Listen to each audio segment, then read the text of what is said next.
Check the spreads when the distance. Now we're dropping these locks, just the boys in the will to cash big. So many times it happens too fast. You trade your bankroll for glory. Don't lose your grip on the almanac pass. You must bet just to keep it alive. So the pick is in it, it's the thrill of the line. Dialing up to the challenge of the books, and the last known survivor starts his edge in the night. And he's watching us all. The pick is in. Face to face, out on the air, hanging tough, staying sharp. They stack the odds, still we take to the square for the win with the skill to survive. The pick is in, it's the thrill of a line. Dialing up to the challenge of the books, and the last known survivor stalks his edge in the night. And he's watching us all. The pick is in. The pick is in.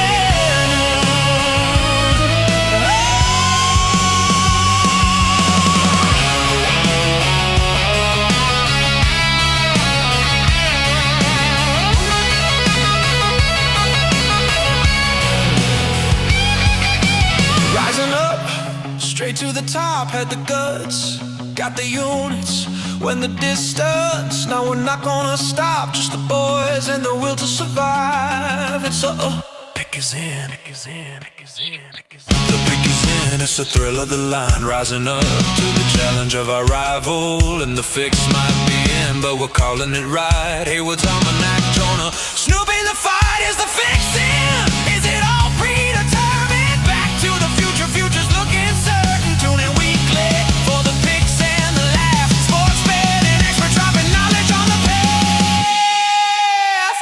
The pick is in.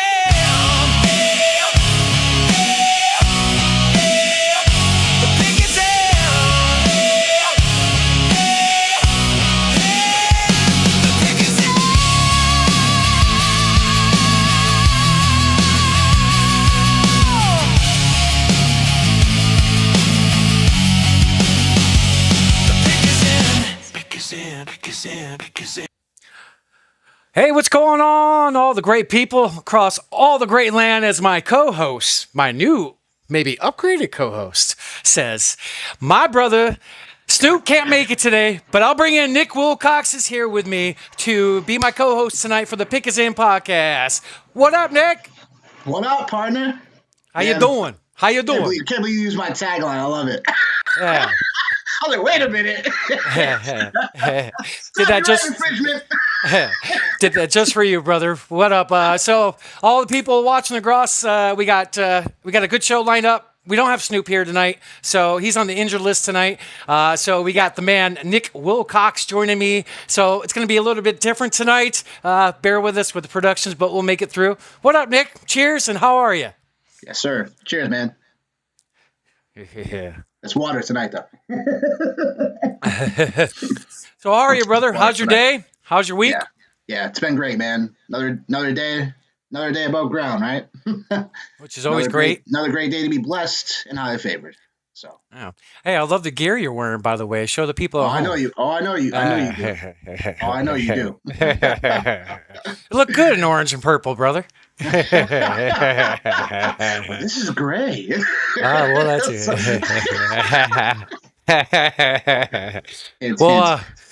Well, I appreciate you being here with me, brother. This is Fantasy Basketball Championship Week. Sure is. So we're going to dive into that in a little bit, but I want to appreciate, just from the bottom of my heart, I'm lucky to have you here weekly. I'm lucky to call you a friend of mine. So much love, brother. That too, my guy. Appreciate it. Same here, bro. Much love. Yeah. So all the great people at home, we can find our work over at phoneboothpodcast.substack.com. We'll my work, Snoop's work. I know we'll go over Nick's platform here in a second. But yeah, check us out at phoneboothpodcast.substack.com where you can check out all things to pick us in. We got every show ever made on there. So go check us out. Plus, we got a bunch of other great podcasts like my boy Snoop with the Here's the Thing podcast, Tuesdays at 6 p.m. EST. The guy's always got bangers on for rock stars, man. The guy knows a lot of people. So go check us out there. And then shout out to my brother Jonah Stormrider. Go check out his podcast, The Philosopher King, on Tuesday nights at 7 p.m. EST. So go check us out. A look at phoneboothpodcast.substack.com. And then I want to pull up my our YouTube if we can. Let me pull that up here. So also, don't forget to check us out. The Pick Is In podcast on YouTube. Folks, we only need 2 more subscribers to start streaming. We're at 48. We started this platform back in late December. So show us some love. So that'll mean a lot if we can get up to 50. I want to start streaming on there. And then, folks, we just started Rumble as well. So go give us a follow over at Rumble. We're starting to stream there. So it's one of our newest platforms. And then, Nick, where can the great folks find your great work, my man? The Fantasy Football Show on YouTube. Me and my guy, John Merivale. Yeah, we out here. It's off season, so we got some content dropping soon. Just be patient. We got a few things that we're going to be changing up. So that's where you can find some of this stuff we gone over. We take care of y'all when it comes to the season long stuff for fantasy football, but also like the betting side of things. So definitely check out the page for sure. Like I said, we got some changes coming your way, so that'll make things a lot more optimal for everybody. So stay tuned for that. And again, NFL draft's right around the corner, so be patient for that too. So yeah, we got what, 3 weeks, Yep. 3.5 weeks, something like that. It's 3 weeks from tonight. Yep. 3 Let's weeks from go. tonight. Let's go. Let's go. Oh, is Johnny going to be there? Pittsburgh, he tried, but ultimately, he knew he couldn't do it. Awesome. He couldn't beat it, but it is what it is. It's what happens. When you have family and life responsibilities and yada yada yada. Sometimes can't do it all. So 100%. I just told him be ready for Ohio. I just told him be ready for Ohio and the Expo. So that being said, yeah, that's what we got for us. If you want to follow me, I'm on X at Nick_Wilcox25. My overall tag as you see it. So follow me on X. You know what I'm saying? You got a question about some dynasty stuff, fantasy football stuff, some betting stuff, whatever. We dive right into it. So let me know. Speaking of the Fantasy Football Expo, it's 113 days from today. Guys, go get your counting down. Look at you. You get your hotel yet? 3 weeks I'm booking. 3 weeks I'm booking.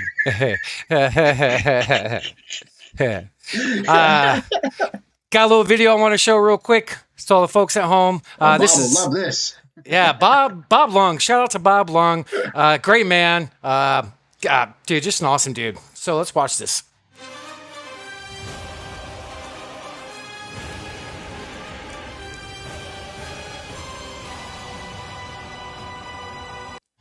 So it's not much of a video, but hey, he just gives out a schedule and a reminder. Just something small on Bob's end, but 113 days to the Fantasy Football Expo. Have you got your hotel booked yet, Nick? I got my situation pretty much all but wrapped up, yeah. So okay. All right. Not doing the hotel this year. The bookings are like very close to already being done, actually. So the DoubleTree is nice, but honestly, like, it's not. I just feel it's a little overpriced for everything considered. That's just my personal opinion. We'll talk off screen. I'm going to book in a few weeks, but I want to definitely get hooked up where you're at. But guys, we got to get your livers ready. Get your networking ready. This is something that's, Nick's been to what, 2? Right? Yeah. You've been to 2? It's a great for networking and just meeting people and connecting and meeting great people. As my guy Rich Rebar would say, just come and be a good human. Come be with some good humans and be a good human yourself. All right. I can't wait. It's going to be fun. It's going to be fun. And they changed the dates. So, yeah, I'm definitely counting down the dates, baby. So, Yeah, I think a lot of people were complaining about being in August because of that's most times when people go on family vacations and go out of town or go out of country and whatever have you. So, I don't mind the mix up at all. Late July seems awesome for Ohio, so that's fine. all right. All right. So before we get into any news, I want to go over the betting week from the show. It was 7 weeks in a row we had winning weeks. This is the first week I did not have a winning week, but I only had 2 bets that I laid out. So 0 winning bets for Haywood. I wish I had a trumpet or boo button for me. Boo. But 0 winning bets, 2 and 6 on my legs. I only had 2 bets, lost $45. Very light week. It's just really funny. It's just really odd part of the year. Season stuff, that's all it Yeah. is. Yeah, and then usually in my notes in my almanac, I have baseball. I usually take it easy initially, with ramping up, pitchers getting extended, so on and so forth. So it's a very light area of the year for me, but don't worry, folks, some good bets coming. So always go over that, and then I got the standings up for actually. Before we go into that, let's dive into some NFL. What do you say, brother? Yep. All right. Bear with me as I'm doing this production part. Puka Nakua. Let's watch a video with Adam. How do you say his name again, Snoop? He's not here. Scheffler. Thank you. Scheffler. Adam Scheffler. All right, let's take a leak. That's like a leak? A look. I say league. Rehab in California. His attorney told the California Post yesterday he's been there for a while, since shortly after the Super Bowl. He is expected to be there for a while, and obviously the Rams and Puka Nakua are trying to get him the help that he needs at this point in time. Obviously, there are a whole lot of issues tied to this on the field, off the field. He was involved in a case on New Year's Eve where he was accused of biting a woman. She filed a lawsuit against him. He's trying to get the help that he believes he now needs, and obviously there are huge implications for the football element of this that the Rams are aware of. But they said it's most important right now for Puka to get the help that he needs as a person, and all the football stuff, the contract, that all can wait until after he's out. Yes, I was going to say that. It feels inconsequential in comparison, but obviously for a football show, it is a big deal. The contract piece of this is going on sort of concurrently, or at least running along parallel tracks. Look, we saw Jackson Smith and Jigba already become the highest paid wide receiver in football. Puka Nakua is that level of talent, and everybody believes that Puka is going to get paid, but the Rams obviously want him to get the help and treatment he needs first before they move on to the contractual element of this. And when teams are doing contracts, they look at the entire picture. They need that person to be a leader on and off the field. They need him to be an example, and you're going to make him one of the highest paid players in the league, give him $40+ million. You need to make sure that that person is going to be handling himself the right way. Okay, so we'll keep an eye on that, obviously. As there's further information, we will let you. So, Nick, we got Puka Nakua checking himself into drug rehab. What's your first thoughts? Bad timing. Bad timing. Bad timing for Puka Nakua. Literally. Yeah. We just like we just heard, it's JSN just got mega paid. You know what I'm saying? Like mega paid. And I don't think he's the best receiver in the league. So in my eyes, I see Puka Nakua is better than him on the field. So I guess my overall thought and opinion on it is that, like I said, it's bad timing. Because what happens in these situations, especially when we talk about money and contracts, is that you're gonna look under every rock for anything to not pay somebody what they're worth. In general, when it comes to business, because you need to understand that what you're getting yourself into for a long-term situation. And if Puka Nakua going to drug rehab right now, it's kudos to the organization for the Rams right now to be like, okay, like, hey, like, they're not being shifty or shady about it. They do want him to get the help that he needs and get him to the best possible health stance before they offer him or they talk about a long-term extension. Because honestly, like a shadier organization, like, in the past, like Washington probably would have probably Arizona. would have probably been like, hey, like, I don't think, we can give him an extension, but we're not going to give him anything to what we talked about before. That's off the table now. So, and they would have, and the organization wouldn't not be in the right in that situation because it's like, hey, we're dealing with the current situation now versus like, hey, if you want to deal with the contract later, you know what I'm saying, it may not that same money may not be on the table later. So it's like you take this money now or not, and then we get that contract extension, we get that little small discount, what I would say right now. Because that's what it looks like to me right now. But it doesn't look like the Rams are doing that, at least initially here in this moment in time.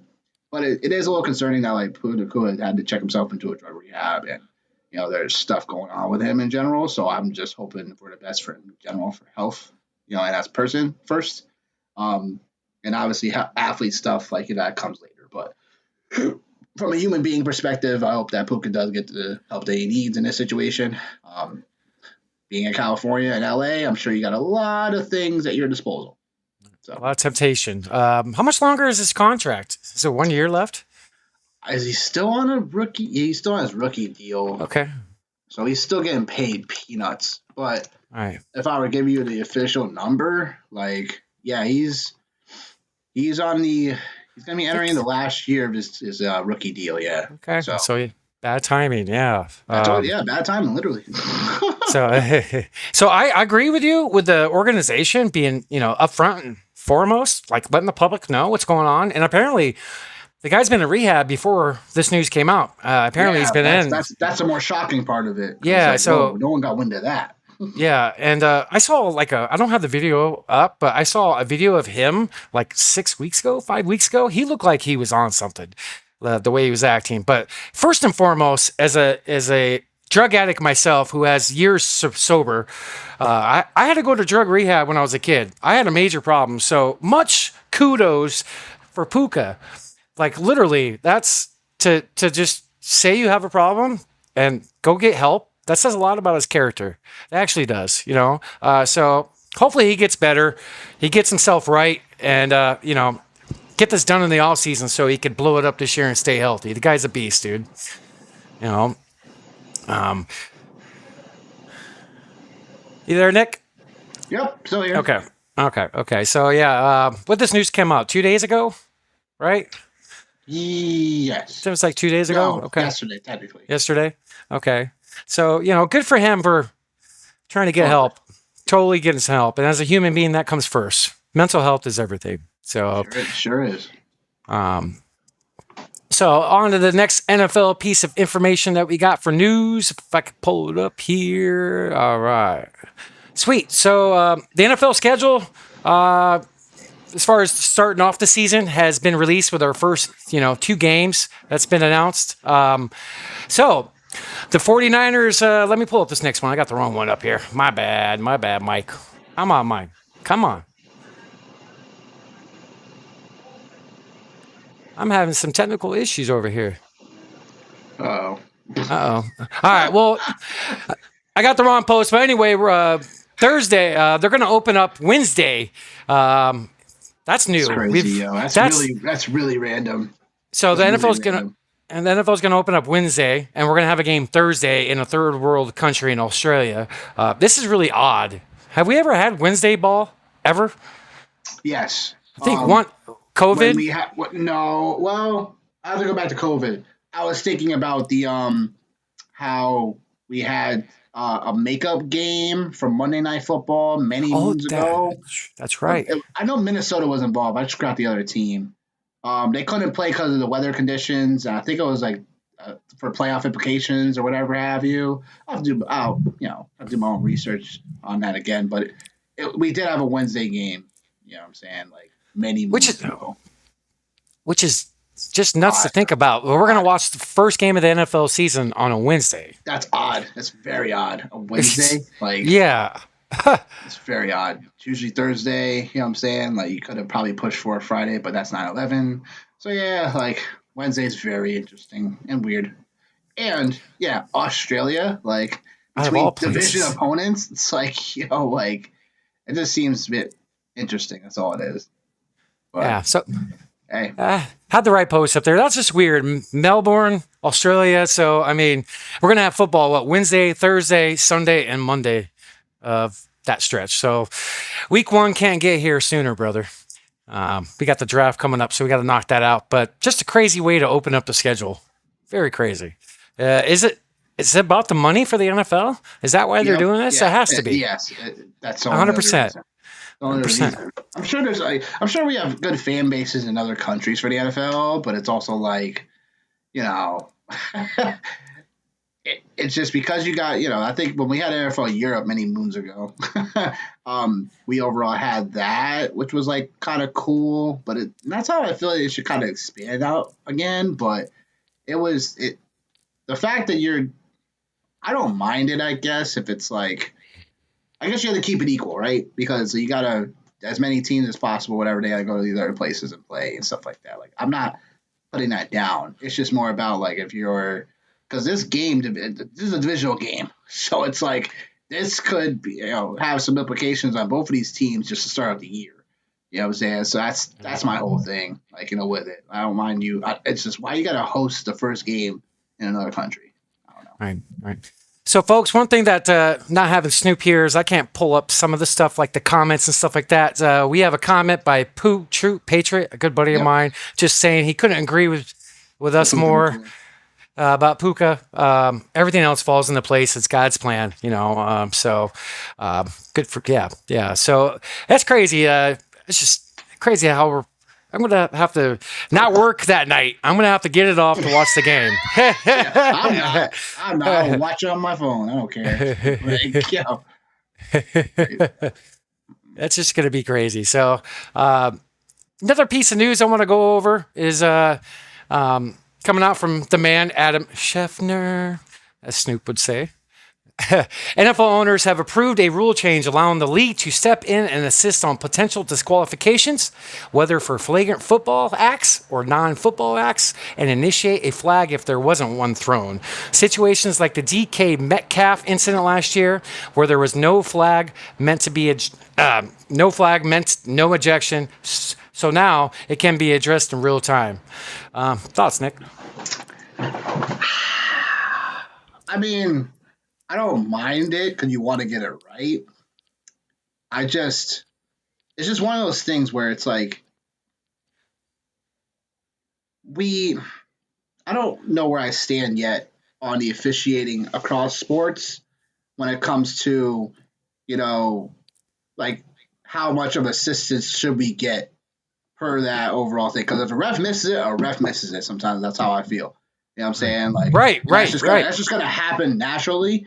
And then it's like, with situations like the DK Metcalf stuff was like, yeah, you know what I'm saying? But that was something obvious that should have been looked at in real time. But the other side of this, and the other problem you have with this is that, like, if you, for instance, like, again, like, if someone, if a pass interference call comes or whatever have you, like, and someone, does something after the whistle and stuff, now it looks like a flagrant situation, so it's like you just gotta be careful with these situations because just because one incident happens doesn't mean should be getting addressed across the board in every game, and it just takes up even more time and all that crap. So it's just gonna open up.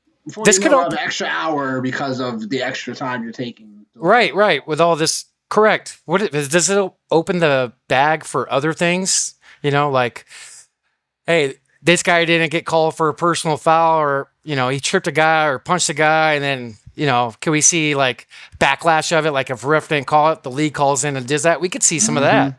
Exactly. And honestly, like that could definitely like mess with people's like bettings and stuff like that and all that, because that could, you want to get the call right, like I said, but like in real time, but also it's like things are just going to be missed in general. You can't get every single call right. You know what I'm saying? Right. Just like they say there's holding on every single play in NFL. There pretty much is. Right. For the most part. Like there's not really a distinct line between holding. You know what I'm saying? So unless it's really egregious, like, you know what I'm saying? Like, it's, oh yeah, we gotta call that. Like, oh yeah, because you really called that one, right? But if something looked like holding and then you went back later and yeah, it was holding, then okay, where do we go from there then? Because you're gonna call what? Now holding's gonna have to be more distinguished where you call that now too, right? So this can just open up a bag of worms. You know what I'm saying? Yes, 100%. I hope it just doesn't ruin the game, slows it down, and they, a lot of little things can ruin the game. Just don't press the issue with it. Stuff like this is like an extra timeout. Yeah. And that can ruin momentum for sometimes for certain teams in general. So, especially on the offense, obviously. So, if someone is driving down the offensive field and all of a sudden, like, someone does a, whatever, what I'm saying, like violation or whatever they're going to call it, like, then it's going to take more time. And then the other team gets some more of a timeout and all that. So, Right. hey.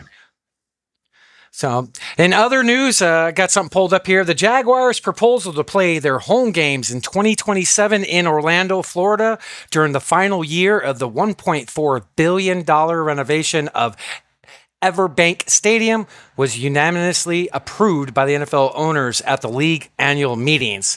So, the Jags are going to be playing their home games up in Orlando. That's kind of nuts. Maybe they don't have as much as a home field advantage. It's, what is it, like an hour away, I believe? But Duval is not Duval. It's Orlando. Not What for do you? next year. Yeah. Not for next year, at least. Yeah. Like this year they are, but not next year. Right. I did. To be honest with you, when I read this, I didn't know the Jaguars were doing a renovation to their building. I thought the Khan family wanted to get them to London.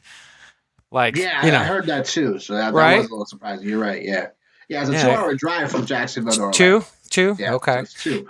So a yeah, little it's not much of a home field. It's still home field advantage, but like you said, it's still like it's not like probably 20 minutes to the stadium or half an hour, or whatever it was. Like, Right. I think they're going to play in that Camping World Bowl Stadium. I forget the name of it, but I've been there. Camping World okay. Stadium. You got it right. Okay. All right. Yeah, I used to work for Camping World, believe it or not, a Interesting. while ago. Me and my selling days, being a salesman. But Hey, you that's still it. are. Hey, I am. So that's it for NFL, except one more thing. We got to talk about the man that got paid today. Break the news to the people for the old man Smithers.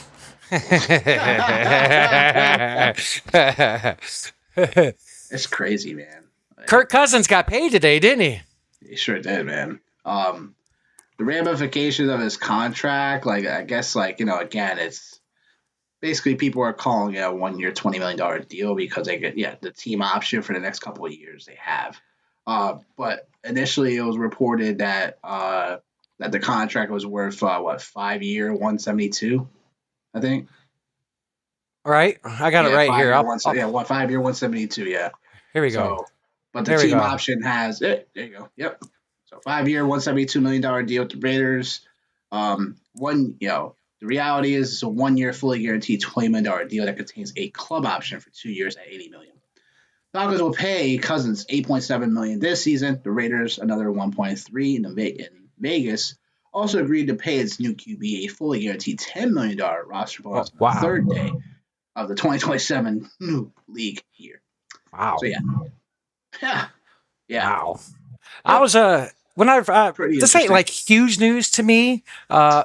I saw some like pretty big time fantasy people post today that they're not going to take Fernando because of this. I'm like, what are you talking about? I'm like, I don't want to bring up no names. No. You blast these people. You blast these people right now. What blasphemy is this? What?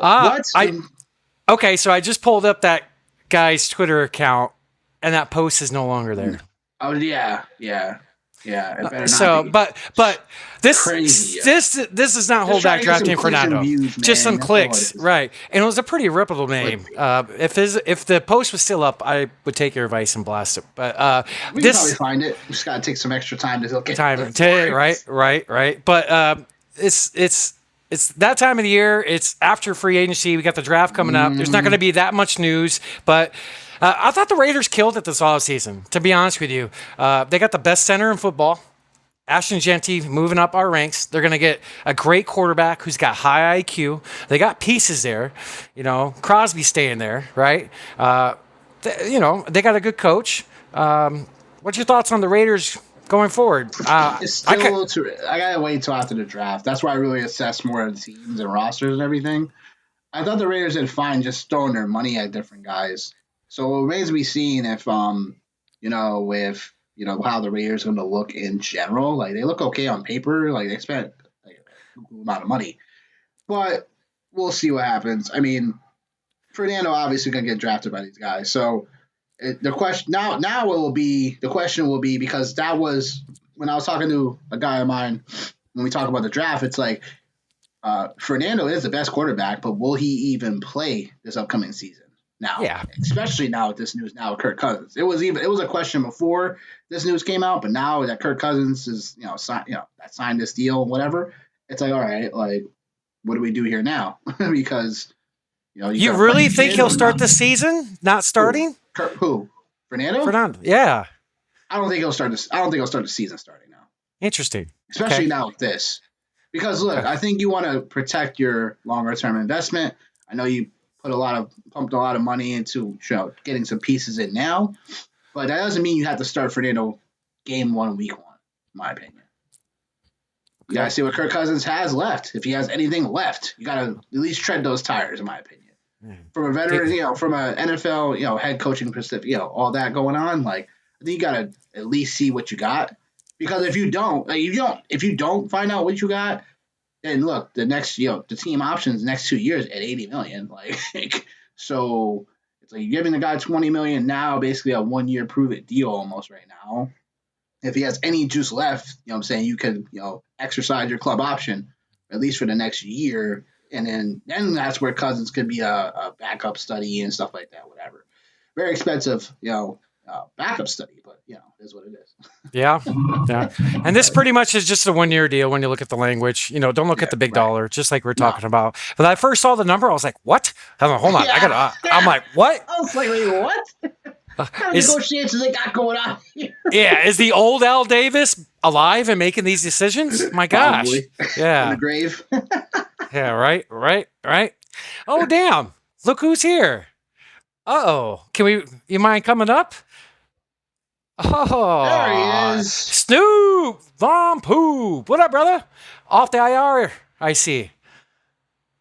I can't hear you. We can't hear you.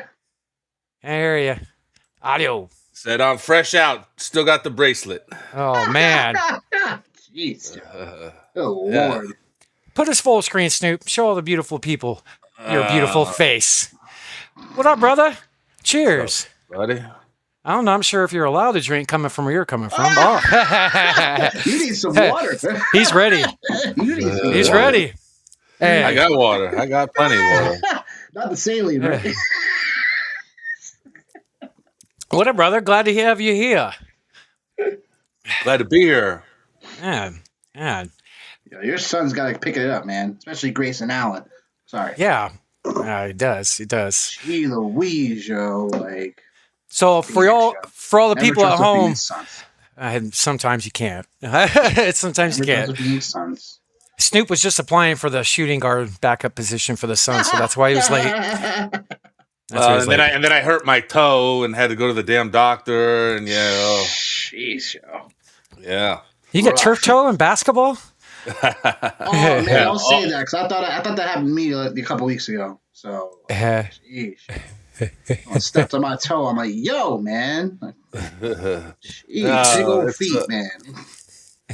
Yeah. I'll be all right. I'll make it. I'm glad you're here, Snoop. We just got done with NFL news. We did our normal intro and stuff. Thanks to Jonah for helping out in the background. Any football news that you want to talk about before we move to the NBA? I know me and Nick want to talk possibly a little bit of fantasy with this. Oh man, I don't know. I wasn't even really ready. Let me see if I had any bookmarks. I think all the bookmarks I have are NBA. I think. Okay. That's cool. Right. That's cool. Let me see. Yeah. All right. So Nick, open platform. Haywood, Nick, I want to talk fantasy a few minutes. Yeah. What do you want to talk about? What do you want to dive into? Literally talk about whatever you want. But I'm up on my championship games right now at the moment, so looking to keep that going into the weekend so I can bring some hardware back home. There was one league I had no business being in this championship game because literally my roster wasn't great because I basically inherited a roster. And it had like Sabonis and Wagner, like IR immediately almost. And then I had to piece together this team throughout the year. And then stupidly, this 10-team league stupidly left Guess who on the waiver wire? Uh-oh. And I picked him up. And now why? And that's part of the reason why I'm probably in the championship right now. Who? Jason Tatum. You got to be kidding. Somebody dropped them? They didn't know. They didn't have him on a roster. Oh, my goodness gracious. Crazy. Wow. Because, crazy, right? So I picked him up. I stashed him. I was like, let me just see what happens.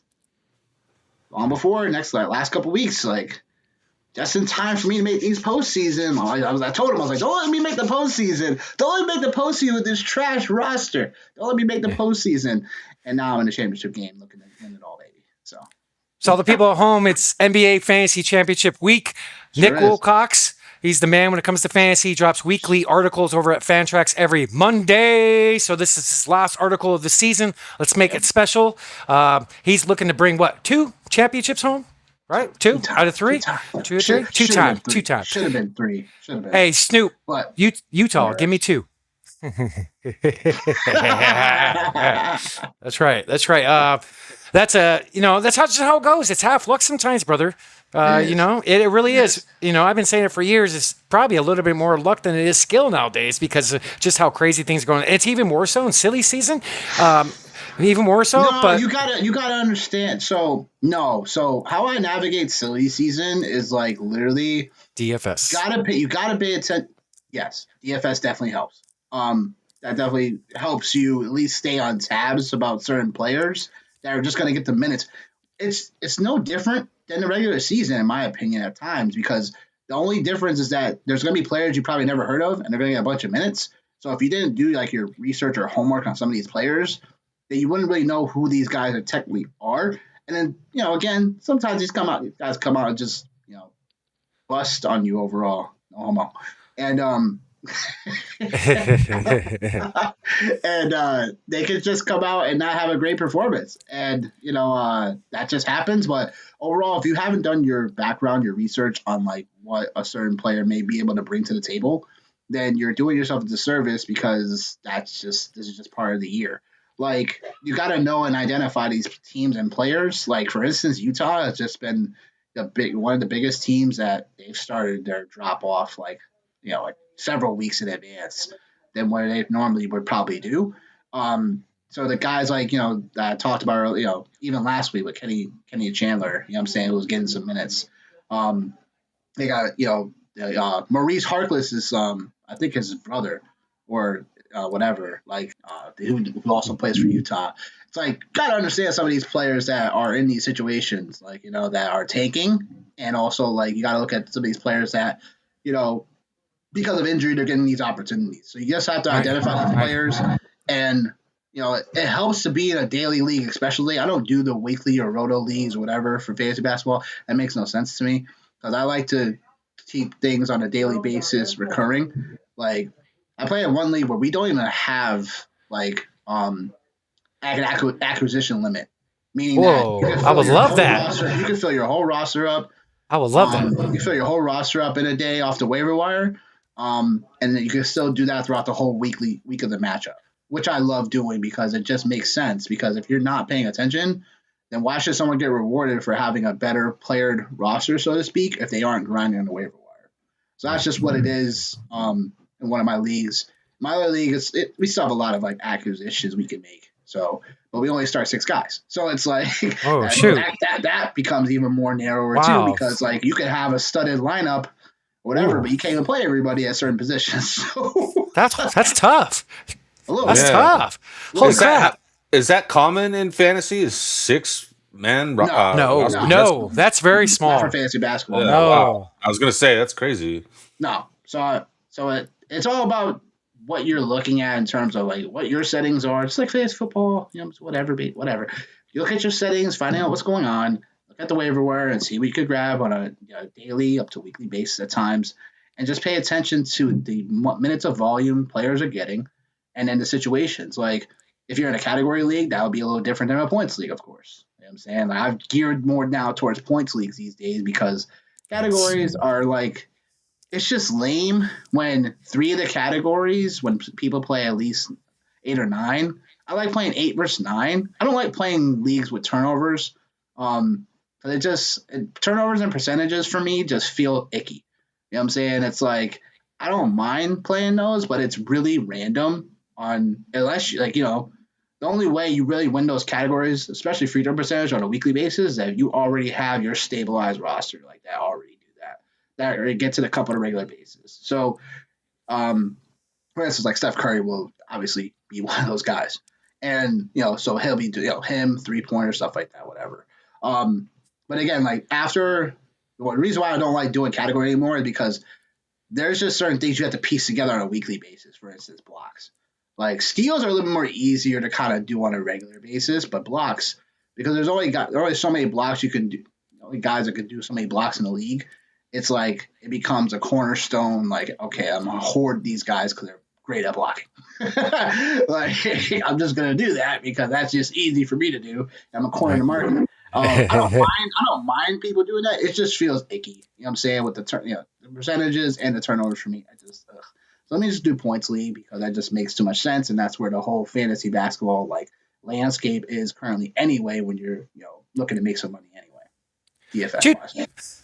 Two things, Nick. Now that you brought up some great points, it kind of reminds me of DFS in the NFL in Week 18. That's what it reminds me of. No, like a little bit, right? Just a tad. And the only reason why I don't, do a 1v1 for that is because Week 18 in the NFL, if your league does it, you shouldn't be playing because Week 18 you absolutely know most starters are not going to be playing unless they're fighting for something or whatever, something like that for the playoffs or whatever. Then obviously, what I should have said is late season DFS. That's what I meant. Sorry. Yeah, late season DFS is that's a perfect comparison, I would say, and because it is the only difference with silly season because you just don't know when it's going to initially really start per se. Yeah, and it usually starts before the regular season ends for the NBA, so that's what makes it even a bit more difficult to overall calculate and expand upon because if you don't, like I said, if you don't know some of these players, you might be again just be wishing in the wind almost. Right. But again, you got. That's what I do every fantasy season, bro. Yeah, and that's what we love and hate about fantasy, right? You beat me because this. Yep. Right. I started seeing you, man. Season teams started taking right before the All-Star game this year. That's and you got in some way, Utah was definitely one of those places. Yeah. And then Nurkic, right.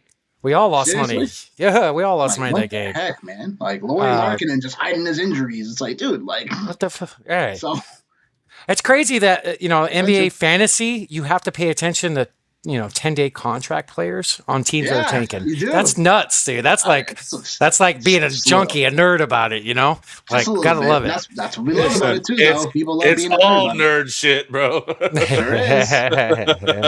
Sure is. Don't get it twisted. It sure is. So since we're diving a little NBA fantasy basketball, I got Nick's article pulled up. Nick, if you want to go ahead and talk about it, the platform is yours, brother. All you. Got it. So for all the marbles, baby. It's week 20. It's week 23, and that being said, it's the Jordan number, and got a couple of guys that I'm pretty proud that I wrote up on. Kenny Chandler was someone I just was looking for just opportunity, so he's somewhat hit and miss right now this week. Just reminders about just looking at games and stuff like that throughout the week. Really sets you up for in a position to get yourself a championship, and that's ultimately what you want to do on a week basis. But I think this week, obviously, if you're in a championship game, you're gonna there's players upcoming for the weekend that you gotta pay attention to because Saturday there's only 3 games. So for Saturday purposes, there's only 6 teams, 3 games that are played. So I would look at the waiver wire tonight to find out if what you got available, what you could possibly scoop up.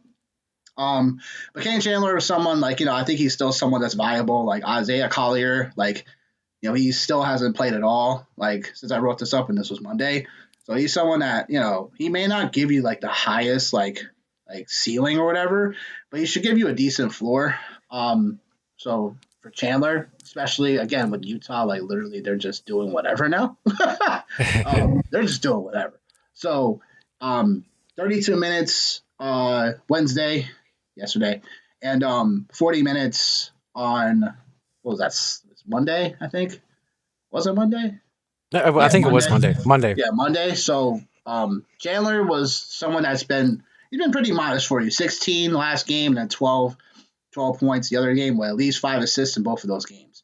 So I think he's someone that still should be someone that's prioritized, like especially if you're in a category league for assists, like he should already be on your roster. Memphis, if you scroll down a little bit, it's pissing me off a little bit now.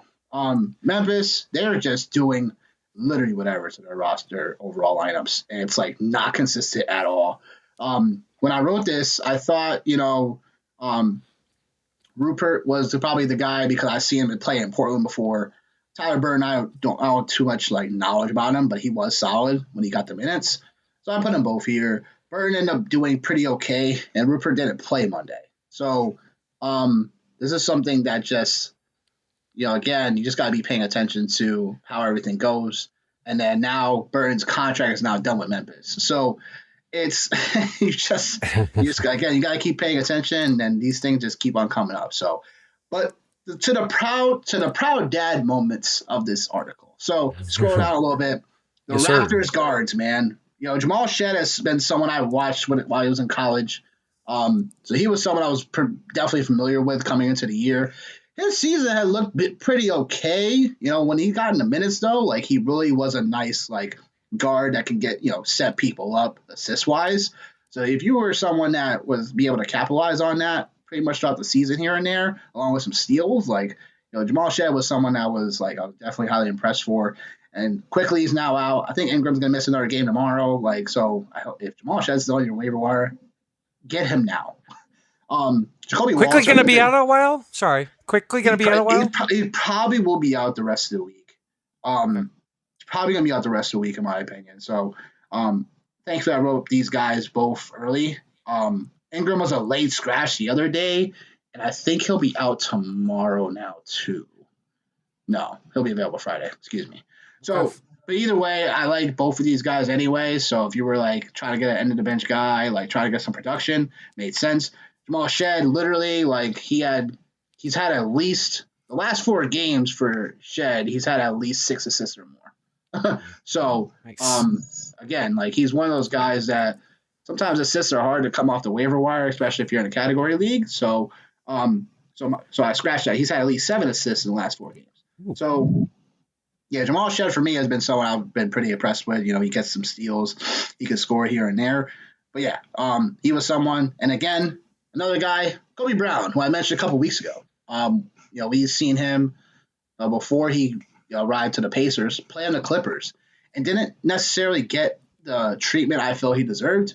Former forward out of Missouri, and again, he was able to contribute across the board. And when I wrote him up, he come off a solid game. He's put together 3 solid games in a row. So. For points league's purposes, so he's someone that obviously Trace Walker has been out, so still take advantage of that. I haven't given up on Slauson, but he's someone that's just not as consistent. But Kobe Brown's someone that unfortunately I'm playing against him this week in a championship game. So, if anyone that's gonna go grab him. I think he's just been a solid contributor. I know Siakam's has been playing, and he's still been decent. So if Siakam just happens to miss Sunday potentially, I don't know. But Kobe Brown's someone that I think definitely deserves to be on rosters. And then Jericho Sims. So Sims has been a little bit up and down. The person I probably should have put was Giago Dang. From he used to play Osman Dang, excuse me, from the Thunder. He used to play there, but he went the heck off the other night. He had 36 and 10. Damn. So damn. Yeah, he was still percentage wise when I looked it up. I look at my ownerships and stuff. I try to this is a deep league waiver wire, so I try to get some of the guys that aren't as highly owned. Jericho Sims was just one of those guys. He's been up and down. It's kind of like definitely ended the bench, like Nick Richards type of guy. But in your defense, Nick, sorry to cut you off. In your defense, I believe you write the article at Sunday night, Monday morning. I believe he had a great weekend, Sims. He had a great weekend last week. Yeah, he did. So it was someone that definitely, again. But sometimes, like for my articles, like some people are like, "Why did you write about this person?" I was like, "Well, because his ownership for me like was just too high for a deep league waiver wire." So that being said, though, I mean Jericho Sims is someone that he's put together some decent games. The last game he had 20 rebounds. So, and that was yesterday. So against Houston. So and that game was close. So the minutes have been there. He played 36 minutes last night. So that's pretty huge for end of the bench, fringe starter now in Jericho Sims. So I believe, if I'm not mistaken, I think it's just you got to keep your eyes peeled on the news. I do think I do think Turner's playing tomorrow. I don't think Portis is. So he's definitely someone that he probably won't get 36 minutes, but he should get at least 28 or more potentially. So that's all I got for all those names as updates.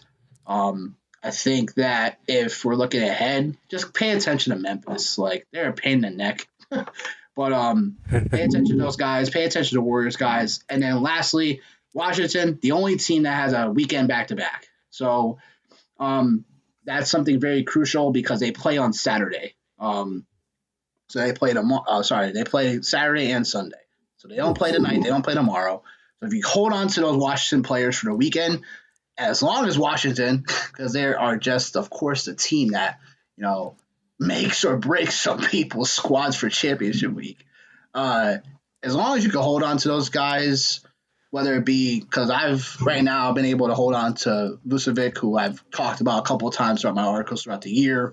I'm keeping Koulibaly on one of my rosters right now because obviously Alex Sarr is, he's in my IR spot currently.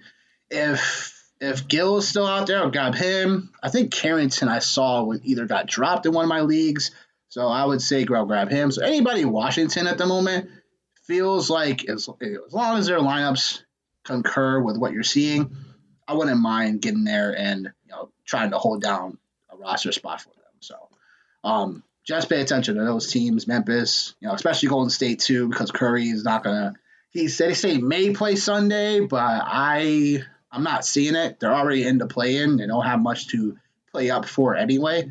So if Curry does play Sunday, it's just they're probably giving him a nice little run before the postseason starts. Some news this afternoon from Curry and the Warriors, which I'll go over, but it looks like Sunday he's looking to play.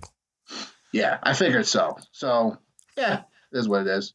But so I wouldn't – so if a scenario where Curry does play, that doesn't – really move if the guards play because Warriors always chain up their guards. So I wouldn't necessarily target one of those guards.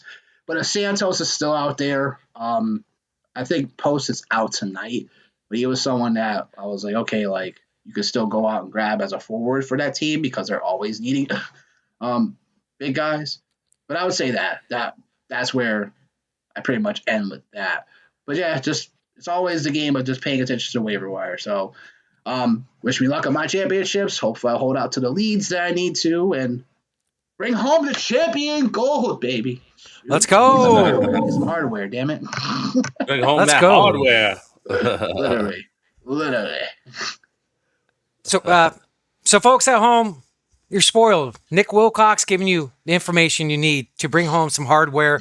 It's been an absolute pleasure having you on weekly, talking your articles, talking fantasy.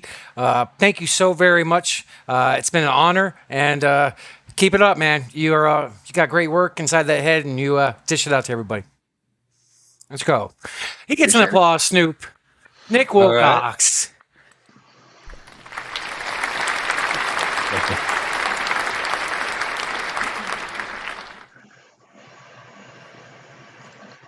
Social. Yo, Grayson Allen, man. Yo, your boy's got to pick it up, man. I'm tired of him. It's cost me a championship. Hey, Colin Gillespie just set the regular season record for most three-pointers made for the Suns. Wow, he did? Hey, Yeah. Wow, that's underrated news. 227, I think. That's crazy. Was it Dan Marley's record? That's wild. Yeah. It just happened. That's crazy. I saw it while I was sitting in the ER. That's wild, man. Snoop's like, turn the volume up. What am I hearing? Well, I have my own room, so I could just press the button. I have my own rooms. That's how I roll, baby. All right. So I want to roll into standings, guys. I got that shared up on the screen, Snoop. Let's go ahead and pull that up, and we'll go over like we do weekly for so the Spurs on fire, 10-0 the last 10. God. You know what? Don't get me started on that. I know, right. Facing one Mignano and won my finals. So yeah, Right. figures. But I'm glad he's sitting tonight. Hey! That's good news. Got some hot teams in the West, man. OKC 9-1 their last 10. The Lakers still tearing it up. Denver's 8-2. Our Suns still sitting in 7, Snoop. We're not going to move up. That's pretty much where we're going to probably be at. It's a wrap for the 7th seed. So, damn, the Lakers caught fire the last month. They definitely moved up. Your boy Luka went off. Phoenix Dude. sucks, man. They're getting their butts blown up by the Hornets. Wow. Really? What's the score? And, you know, it's wild. 108 to 90. Yeah. 108 to 90, bro. Mark Williams Oh, is yeah. Terrible, bro. Oh, man. Terrible, yo. Oh, man. So go to the Eastern Conference. Dude, Atlanta has been killing it. Smashing it. Yep. They have climbed. Sure have. Man. Yeah. Sure They have climbed. Does the Cavs need to be shaking in their boots because the way the Hawks are playing? I mean, that's a potential first-round matchup here, and nothing's really changed other than that in the standings. Well, I would say this. I think it'd be an interesting matchup, but I don't think they have anything to worry about. I think Atlanta has just been a team that, has just been able to string together some wins. And sometimes that's all you need to head into the postseason for. But honestly, am I really scared of Atlanta? No, I'm not. Can they win the East? Atlanta? Can they? Can the magic happen for them? Anything's possible, but I don't think that's in the cards. All right. I do think they have a solid, I think Jalen Johnson has been one of the surprise over the last 2 years for most people. And then Alexander Walker, who, I feel like, he walked away from Minnesota, right? Basically. Yeah. There was that. And then Daniels has really come on for them. I really think the missing piece of this team really kind of coming together, really. Because then you got McCollum, who's a veteran that holds some things together. Conwell, who has been a Lambert with his game ever since Clay Capella left that team. And then, Kuminga has been someone I think if he consistently steps up, like Kuminga, then you're looking like a team that is a force to be reckoned with because, Lawndale, who's, he's hurt right now, but he's someone that, he can really hold down the fort off the bench, being a center for that team too. So there's a lot to like about Atlanta. I just think they might be a bit ahead of themselves. So I think Cleveland really matched up with them because of Jared Allen and Evan Mobley, you know what I'm saying? And the front court and the back court, obviously, with Mitchell and Harden. So like I said, any postseason comes down to your team in terms of the other guys stepping up is what it's always about. So again, that's game after game, not just for one game. Sometimes it's just for one game, but it has to be game after game. All right. The Raptors just slipped. Yep. They're a first-round matchup right now for the play-in. Look at this. They're playing the Hornets as of right now. They have slipped. Boy, crazy. Dude, the Hornets could beat them. Yeah. It's just because of the injuries. Quickly has been in and out the lineup. Jakob been out in and out the lineup almost all year. RJ Barrett, same thing. It's just they've been banged up.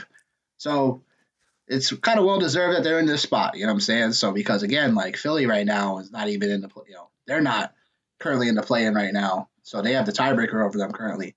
So yeah, it's still a jockeying up position as we have 6 or 7 games left in the NBA season. So a lot of jockeying for position still because right now Miami is the 10 seed right now. And we just talked about them last week. You know what I'm saying? As the 7th, you know what I'm saying? 7 or 8. Talk about a potential Philly and Miami matchup. And now all of a sudden it's everything's tilted on its head. So yeah, every win is going to matter for these next, we have 6 teams between Atlanta, Philly, Toronto, Charlotte, Orlando, and Miami. It's really going to depend on now it's all right, these teams can't ill afford to be resting their starters unless they absolutely have to. So Joel Embiid, I know, is sitting for tomorrow. Thank you. There is a gun. Sorry. So there is that. But I think we all thought Boston was going to come in over shake Detroit. That didn't happen. Detroit held firmly to the 1 seed because they're officially they've clinched the division but not the conference. But it's unless there's a complete debacle collapse. I don't see Boston now taking over Detroit for the 1 seed, which I think we all firmly thought was going to happen. So we'll just see how Detroit holds it down. But I think the Eastern Conference is definitely, of course, wide open as it usually always is. I still think Boston is the best team based on they're the reigning defending champs. It's just what it is. So, but I still think I'm still holding on to my guns. I still think Cleveland is the one team that I'm like, well, I think they can put it all together from a series by series basis and potentially reach the finals. So that's just what I got for the East. So looking at the matchups now, this might be my most there's a lot of good matchups. As a fan, I would love to see this Nuggets Rockets series. I would love to see that. I think the Lakers Timberwolves would be a good series. That's a good matchup. Knicks Sixers, Cavs Hawks, like you were saying, and dude, the playoffs going to be exciting. Going to be exciting. And like you said, it in the East it is wide open. I tend to lean your way with Boston on paper is the best team. Yeah. But we'll see what happens, brother. Right. Definitely see what happens. I agree. For the Western Conference, for me, what comes up is we're still keeping tabs on at least because the only thing that could really change up some things, not really change up things, but can change if the Spurs end up catching the Thunder. I don't think that's going to happen, but crazier things have happened with 6 games left to go. And then the Lakers firmly, firmly in a 3 or 4 seed for the most part. I don't think the Rockets end up getting to that 3rd seed because they're 3 games back of the Lakers right now. They are a game and a half back of the Nuggets right now. And then Minnesota, they could probably get the 5 seed, potentially 4 seed. There's still a lot of jockeying for position between 3 and 6. So there could be a lot of change over there too. But it's Thunder or Spurs for the 1 seed or 2 seeds, and then it's everybody else. And then obviously the play-ins are pretty much all but decided. Probably be Clippers. It's pretty much going to be a Suns, Clippers, or Trailblazers, Warriors, or whatever. Any 4 of those teams I just mentioned, there's pretty much going to be a jockeying for matchups at that point because I don't see the Clippers taking over the Suns for the 7 seed. Even if they lose tonight, which they're getting their asses whipped by. And I obviously there's, like I said, it's just going to be a matching up for the play-in. So the West play-in is pretty much a lock for those teams. But I would say matchups-wise for first round could be really interesting for the West. What I don't want to see is Denver, Minnesota. I don't want to see that as the first round. Right. I don't want to see that in the first round. I wouldn't mind if the playoff standings ended today, I would like this, especially for Minnesota. Because if Minnesota plays the Lakers, they match up well against them. I think they've been match up with the Lakers that they could beat them in a 7-game series. I know Luka, LeBron, all respect to them. I just don't. And Austin Reeves obviously came back, so that's huge. Didn't they beat them in 5 games last year? 6? Minnesota did. Yeah, wasn't it 4? I think it was 5. 5. I think it was 5 last year. And that's just because, again, no Anthony Edwards right now either. He played the other night, but I don't think he's playing tomorrow. So obviously got to get him ready for the first round. And I just think Minnesota has a lot of length on that team. And overall, a few more contributors off the bench that could really, keep the glue to this team going moving forward. And that's what you'll need in general for the postseason. But it remains to be seen how things really transpire. But if everything stood as it is today, I would love it. I don't want Minnesota and Denver to play the first round. That would suck. for betting purposes. For betting purposes, so I'm being selfish. I wouldn't mind seeing the matchup. I just want to see it, essentially for a conference final. Did you put some action on that when we did that one day on Minnesota? Did you? $5. Yeah. Okay. Yeah. All right. Let's go. Nothing. Let's go. I gotta stick Let's by go. something, you know. Why you Yeah, guys what- go with the devil horns, man? Jeez. Oh, come on. I'm a metalhead. Whatever. I learned it from you, Snoop. Whatever. So whatever. I learned it from you at the ER.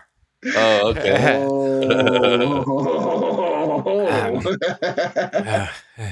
Sick. I don't know what that means, but that's weird.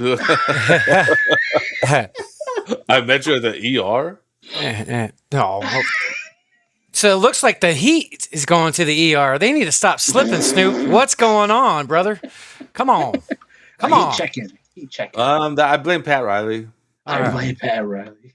I mean, I don't know. They didn't make a move at the deadline, and I really Surprisingly. thought they should have. You know, I mean, who'd you want to get though at the deadline? well, listen, they legit could have had Giannis if they probably put the right offer.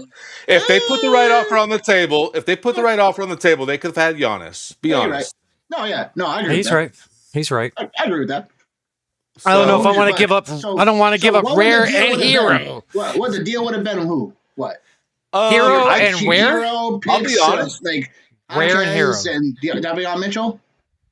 I mean, I guess you give up Hero and Ware, like he just said. Yeah. Yep. Ooh, that's And what Milwaukee wanted. I don't like it. I don't like it personally. either. I like What? Ware a lot. Like, I would have, before he put up 83 points this season, I would have much rather maybe traded Bam instead of Hero and Ware. You know what I'm saying? True, but keeping Bam and Giannis would have probably been the goal. Yeah, but I feel like, I don't know. I don't know. I It's just you'd have to see how they play together. You'd have to see how they play together. You know what I'm saying? Like, I just feel like it would have been better to maybe have him and Hero, like Giannis and Hero, with Ware. You know what I'm saying? And then like a nice point guard, which Mitchell's been playing great for the Heat. And the young guy, I don't even know how to say his name. Larson? No, Larson, Cosper, baby. whatever. He's got a lot of potential. I don't know how to say his name. Davion. The rookie. Adam Scheffner with a T. This actually could be beneficial for your team. You might have to maybe not offer as much as they wanted in the offseason. It could benefit you. It could. I know Giannis is It doesn't help this season. I know Giannis's list. You were second on his list, and you guys were in strong talks. I don't know if I would have give up Hero, Rare, and some first round picks. I don't know. Of course, when I said those were the deals I said earlier with just those names. Of course, picks have to be involved as well. Right. But I think legit Giannis is going to end up in New York or Miami, one of the two. Ooh. Yeah, that would be interesting. New York. Yeah. That'd be interesting, New York. I don't know. We'll see. Maybe Minnesota. I thought Minnesota would probably been a little bit of a dark horse. Giannis don't want to go to Minnesota.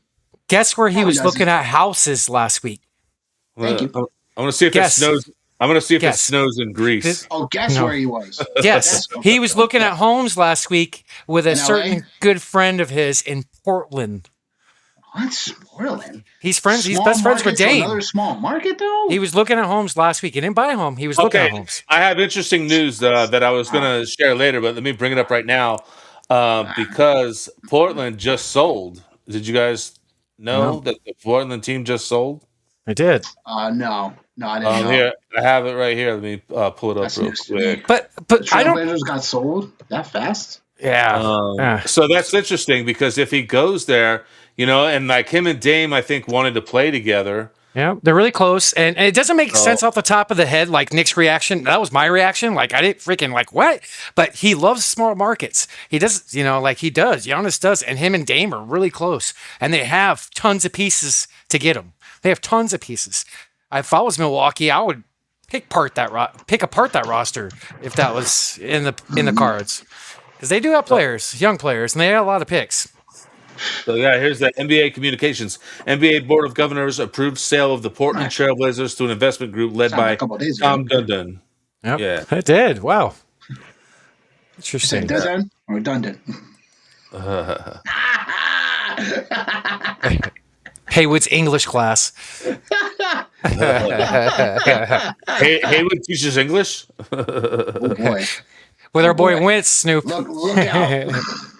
Oh boy! My Suns are getting stomped by the Hornets. Good lord! Oh, this guy just doesn't get up. Wow! Jesus. Just wow! Never put your money on the Suns, people. Never put your money on the Suns. Well, you put money on my Suns tonight? Sure did. Oh boy. Plus 6.5. I thought it was decent, especially getting Mark Williams back tonight. Yeah, and going against his old team too. Got crushed. Oh man. Got That crushed. explains why you're throwing all this shade over here. I mean, I was gonna On do the it anyway. Arizona. It's Phoenix. And it's Devin Booker. We You know could use you the know how I shade, feel to be about Devin honest. Booker. So We'll turn you around on that. I mean, I'm gonna pull up the big news of the week from the NBA. I got an article here. I would like to yeah, the big just news share. is right. It is. The big This news is- is right. So, Snoop, if you don't mind, since my English is off, go ahead and read It the is. folks the first Read. first paragraph or two. Oh, I can't read it from the screen. The Chicago Bulls waived guard Jaden Ivey for conduct detrimental to the team Monday, hours after he posted a lengthy video rant on social media about religion, and other topics that included anti-gay sentiments. Ivy has gone live on his Instagram more frequently in the past week, posting at least 3 lengthy videos after he was shut down for the rest of the season by the team because of injury last Thursday. So yeah, basically, I'm not sure if people watched the video or whatever. I guess my whole thing is with all this is just having some time to reflect on it. Is that what he was saying wasn't necessarily wrong. The problem is that when you work for an organization like the Chicago Bulls, when you work for an organization like the NBA, there's going to be people in those positions that control, like your contract, where your future may end up, stuff like that. And if you end up just saying things that are just out of pocket, I'm not saying it was out of pocket. I'm saying he could have just rephrased how he said some things better. And that's where it comes for me, because as being someone that, overall is of Christ, and, Jesus did die for my sins, and that's where I stand from personally. That just doesn't mean I can come out and just say this agenda is going on, this person, that person, and point fingers and stuff like that. It's like you just can't, because especially if you're getting paid to do, what you call yourself a dream job or whatever and stuff. It's like there's certain things you just can't say, because there's just going to be consequences regardless anyway. And, I have no problem with someone saying what they believe in. Do I think the LGBTQ community and stuff like that, like, I have nothing against them. I don't care who or whatever you're with, or, whatever your relationships is. I don't really care about that. I really evaluate people on people, and, that's just that. I don't really care what their, sexuality is or whatever. It's just more about, like, look, like, there's just certain things that you just can't say when you're employed by a certain place, because at the end of the day, they can take it all away from you. So with that being said, was it deserving of Jaden Ivey to be released by the Chicago Bulls? Yes and no, because the fan base of Chicago are full of people who, are in that arena. Not just, LGBTQ, but anti-Semitic stuff and all that. So the there's big, like, Jewish communities out in Chicago and stuff like that. So again, like, there's just things you could say. There's just certain things you can't outrightly say to the extent that he did. And it's nothing important. more about what he said. It's just more about, like, there's just certain ways you just have to frame it. You didn't frame it very well. You have freedom of speech, but sometimes it can come with consequences, because like you said, it's the employer's discretion, whether or not they want to do that. I saw something the other day, this big deal about like somebody wouldn't serve this guy because he was wearing maybe a Trump hat or something, and like they refused to serve him, and then like the video went viral, and then the employees got fired and whatnot. Like it was a big ordeal. And it's like, well, they didn't judge him based on anything other than they have the right to not serve who they want. It wasn't like based on racism or anything like that Sure. or sexuality. It was just like because he of like a candidate that he supports. So, I don't know. It was really weird, but people were defending the employees, and I'm like, no, they deserve to get fired because you can't just not serve because of what they're wearing. Like, Nah. you're wearing a red shirt. I can't serve you This is today. this is where some of this stuff for me, like, it gets too um it just gets too personalized too quickly. Like I feel like we're in such this emotional, like, political, and it's just that. Am I still here? Yes, yes. Yeah. And we're in this emotional, like, political bubble, and it's like you can't. If there's certain things you can just say, of course, obviously it's freedom of speech. Like you said, certain things you just can't say because there's definitely going to be some, severe consequences potentially because of it. But there's also people trying to bait each other to just say this, or what do you believe in, and what do you think about this, da da da. And it's like you don't really want to know what I believe. You just want to try to catch someone to say something for a soundbite, or try to ostracize someone just because they said that or whatever, or they do believe in it, and the fact that you don't believe in it at all, you just want to get someone to say something like that and try to catch somebody overall is what I like to say. So it's a really, like, it's just the political, emotional bubble that we're in right now when it comes to stuff like this. And I'm not saying anybody's wrong per se for saying what they believe in. It's just more about, again, like, there's certain things you do, you go to school for. there's there's things that there's just things that are politically correct, right? And then there's things also where you just, if you're in a safe space and that's what you believe in and whatever, okay, you know what I'm saying? Like, but again, it's tough being these athletes in general because they're every any They're little put in the thing, spotlight, anything, it's like, yep, we're always watching you, bud. Oh, yep. Oh, I seen this guy being recorded in the coffee shop and he said this or he did this, and there you go. TMZ has it in the next couple hours. Did you see what Nicholas Wilcox did today? Oh, he was shouting at this woman at the coffee shop. Like, it's like, okay, I was shouting at her because I knew her and we were best friends. Hey, no problem. Oh, sorry. Yeah, shut up. I got a video I would like to show of Jaden Ivey after he got released by the Bulls. Shout out to the Myers Show. Thank you for the repost. Appreciate the support. This is, I believe, after he got the news. So let's take a listen. They said my conduct is detrimental to the team, right? Why didn't they just say we don't agree with his stance on LGBTQ? Why didn't they say that? Well, how is it conduct detrimental to the team? What did I do to the team? What did I do to the players? I did nothing but practice with them, play with them, pass the ball to them, good teammate to them. Said good job, good shot. I said good job, good pass, way to play, bro. Right? I said these things to my teammates. It was never detrimental to them. So why is it that the NBA and the Chicago Bulls say that I'm detrimental to the team? How?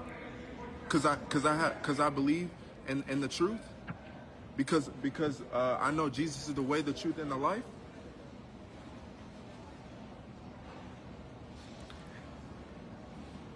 How? How is my conduct detrimental to the team? Because of what I believe. Because of what the truth is. The only other thing is with combined with that was, and this is where, like, my firm belief that is, like, it was off-putting. You know what I'm saying? What he said, it was talking about unrighteousness. that for me was like, that got me because I was like, yo, like, there's people out here that are just, they're going to be who they're going to be. Right. You know what I'm saying? Like, you were taught at a young age how to act most times, right? Most people were taught how to act in a mannered manner. I don't believe that when people are parents or whatever or somebody, I don't think they're going to tell them to be this way, to act out, to, rage on or do whatever or this. I don't believe in that. I do believe that we still have households that are trying to prepare kids for as best they can. And the fact that, like, the unrighteousness and stuff like that, it's like, yeah, we're celebrating unrighteousness. That's not, no. I don't want to celebrate unrighteousness. I don't, at least. And the fact that was like, something he definitely mentioned was like something for me. I was like, definitely, it was like, okay, I can understand where he's coming from for sure. And yeah, he answered his own question, by the way. You know what I'm saying? He did. He did answer his own question. And that's just what it is too, though. And I think also it's like, little by little, it's like more things are starting to come out in general about our sports leagues. So, those conspiracy theorists are starting to win, I see. Hey, have we met, Nick? What's up, bro? Snoop How are on you? Poop. Nice to meet you, bro. Phone Booth Productions in the house, baby. So Let's you want to go. go over a couple? I have a few lined up if you want to talk about them. Listen, I got one lined up. Hold on. I need to talk about this. No, you don't. No, I do. This hits at home. I'm a man of Christ, I believe. Yes, in the workspace, you don't talk about this stuff just because, even though it is free speech, I see both sides.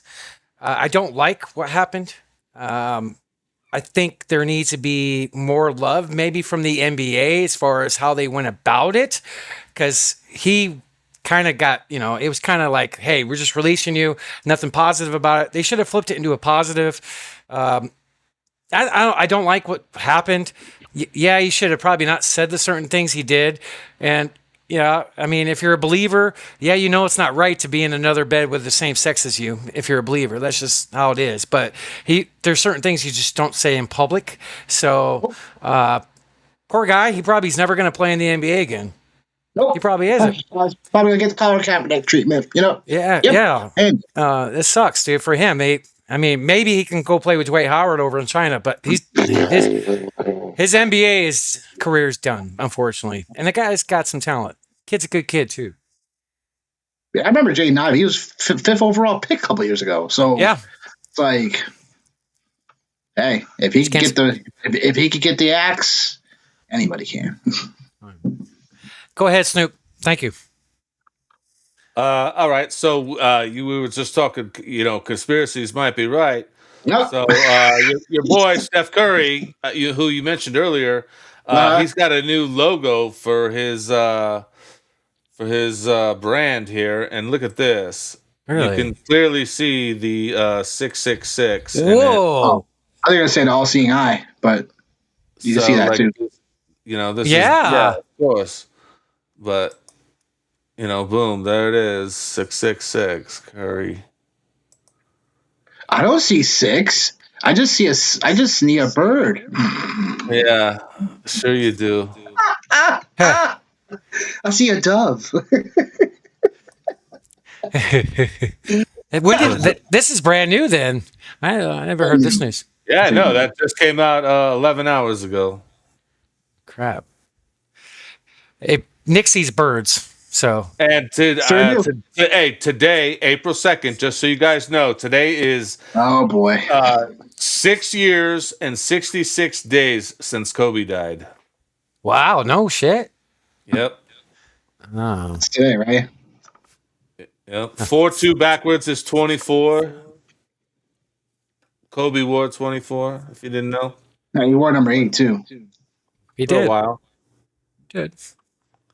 Who would you guys take? But 8 or 24? Kobe. So Which version of Kobe would you guys have? 8 or 24?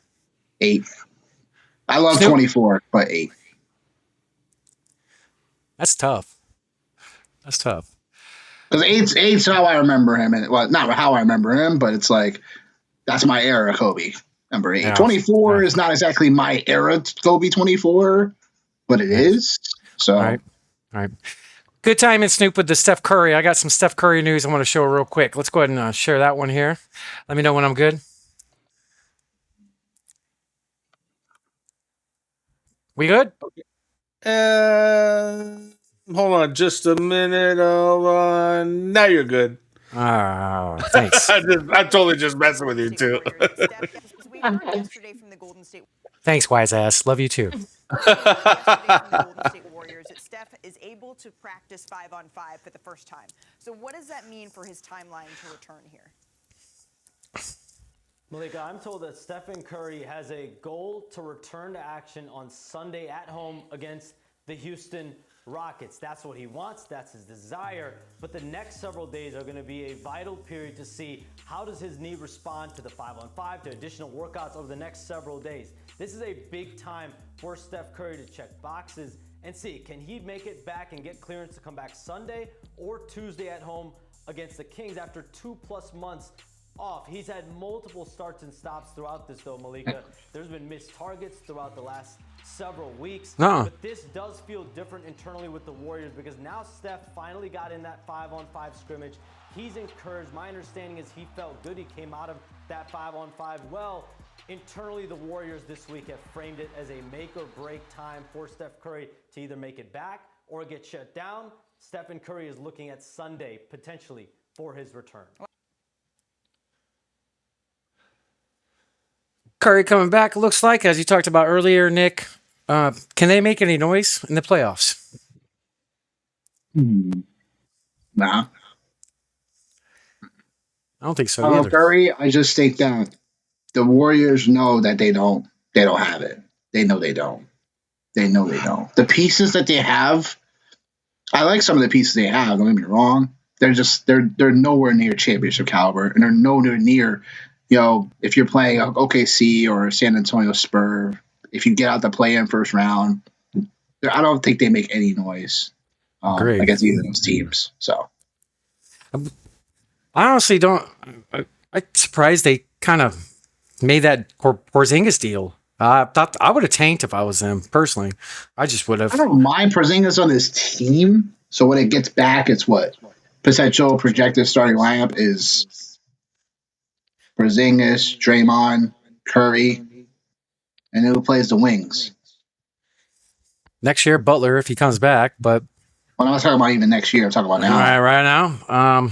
Yeah, I know. Pods, Santos, Santos, Pods, potentially. So it's again, that's not enough. So I think you obviously made the play for Porzingis because you got a decent deal on that. Because Porzingis, Porzingis is not too far removed from being, really decent alpha-ish center in the NFL. I mean, the NBA.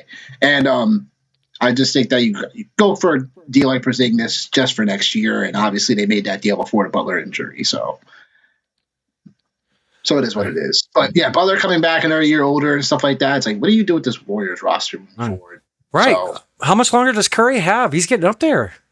You got like 3 more years. 3 more years. Yeah. Maybe. So I mean, to be seeing what goes. But I know the Warriors, they're gonna have to do something over this off season to really turn some things around. Whether it be if you go in, trade up your future. You give up Butler and Porzingis and some other assets for Giannis, or if the Lakers are really going to be done with LeBron, because LeBron has two. Just to segue into LeBron, right? LeBron has a couple options, right, and they're not exactly his options, so to speak, anymore, because the Lakers, they got to move on. They got to get younger, right? Yep. LeBron, you're either going to come and take a huge pay cut to stay with us, and you're not going to be the focal point of this team anymore completely. It'll be third option at best. Or we let you go, and you end up going wherever you want to go. You go back home to Cleveland to finish off your career. Right. You go to Miami, or whatever. Just you can go do you. Do you think some team finds a heart and drafts Bryce for leverage purposes? Yeah, I can see that happening. Yeah. I can see that happening. And obviously Bryce is a better prospect than Bronny, so it would be a little bit more legitimized. I'll just say that. But I do think that it wouldn't be crazy to see LeBron in a Golden State Warrior uniform. I wouldn't doubt that. I thought that earlier this season. I thought he was going to go there. Maybe It's possible. But It's still possible. It's still on possible. the table for me. Still on the table for me. You don't have to go up. You don't have to go anywhere really too far. You want to go back to Cleveland, you can. That's still an option. Like I'm saying, and now in the current roster structure of that team would be pretty massive. Actually, if he actually going back to Cleveland, if he wanted to do some type of farewell tour, but he'd still have a really competitive roster to take over the Eastern Conference if they kept Harden and stuff like that together. So yeah, we're just gonna. Let's see how that all shakes out for between Curry, LeBron, some of the older guys in the league. But I think as though that anything's possible when it comes to the NBA, especially because the NBA feels like every 2 years there's always a shakeup. 100%. There's a shakeup, yeah. So, I would say plus 150 Golden State, plus 300 plus Cavaliers. 150 Yeah, for odds.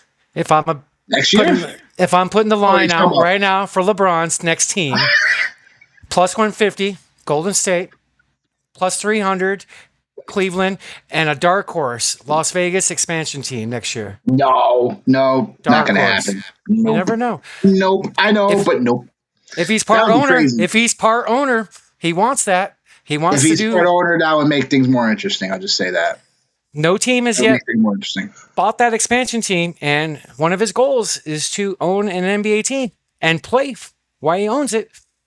So you heard it here. If it That's happens, possible. That is possible. I know he said it. The only reason why I say I dismiss it right away is because you all know how LeBron likes to construct teams.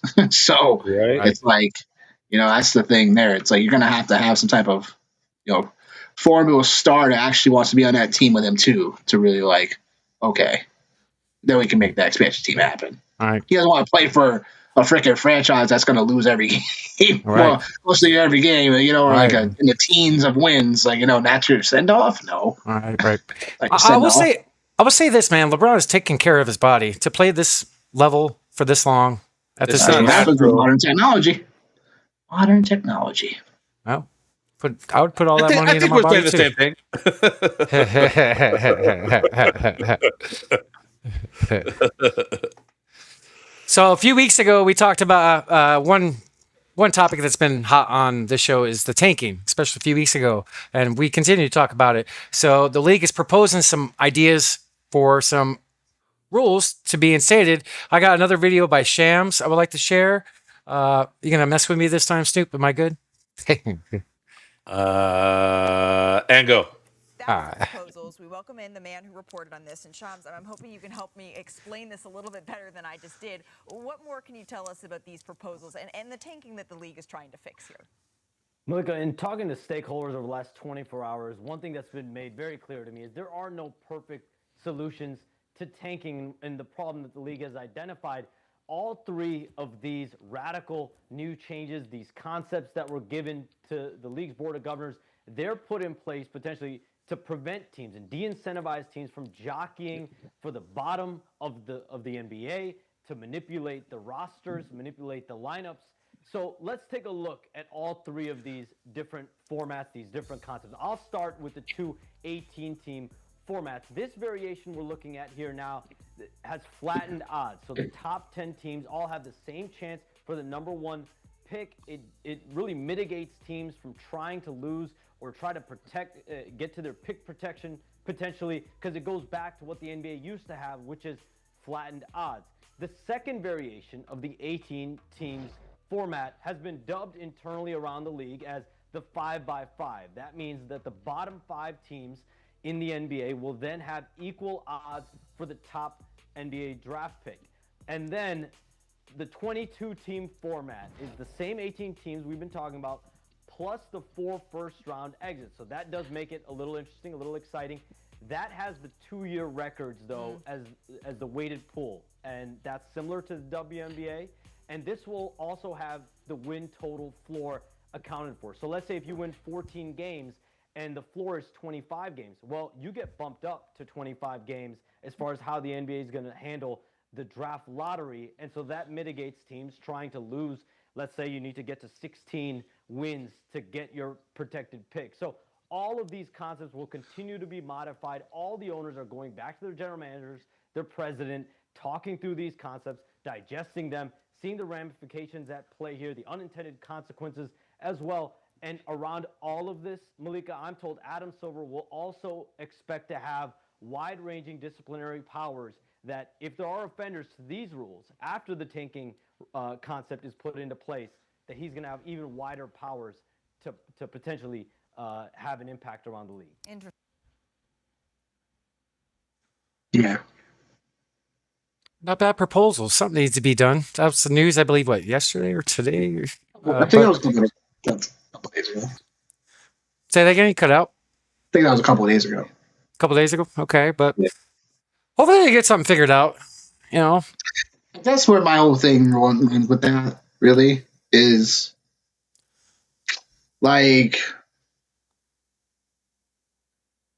the tanking stuff is like definitely a problem. It's definitely a problem. And you definitely have to get that straightened out one way or another. Get rid of the draft.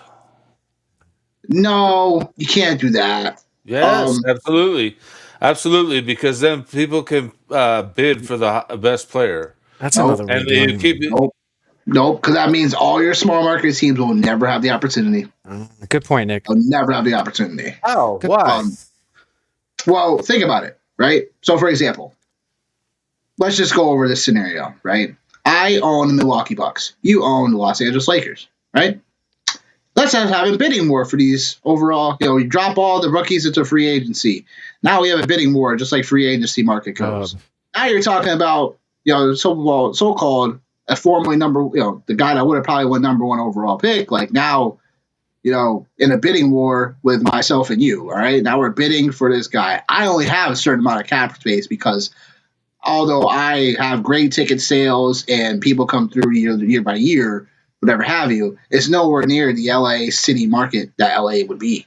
So at the same time, your cap room is way bigger than mine. So what does that mean? And it can still work. I'm just saying, when you get rid of the draft, you get rid of the tanking and trying to secure that early pick. Like if it's everybody has an open pool and can spend the money, they can go anywhere.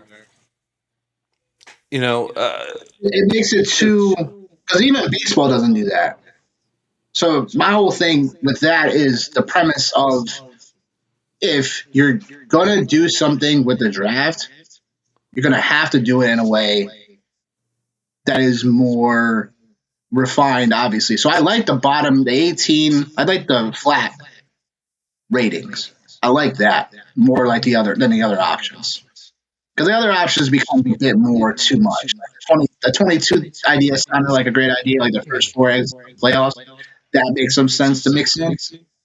But I still only like that because those teams are more than likely are one piece away from probably really making a deeper run. And that doesn't exactly make it equal.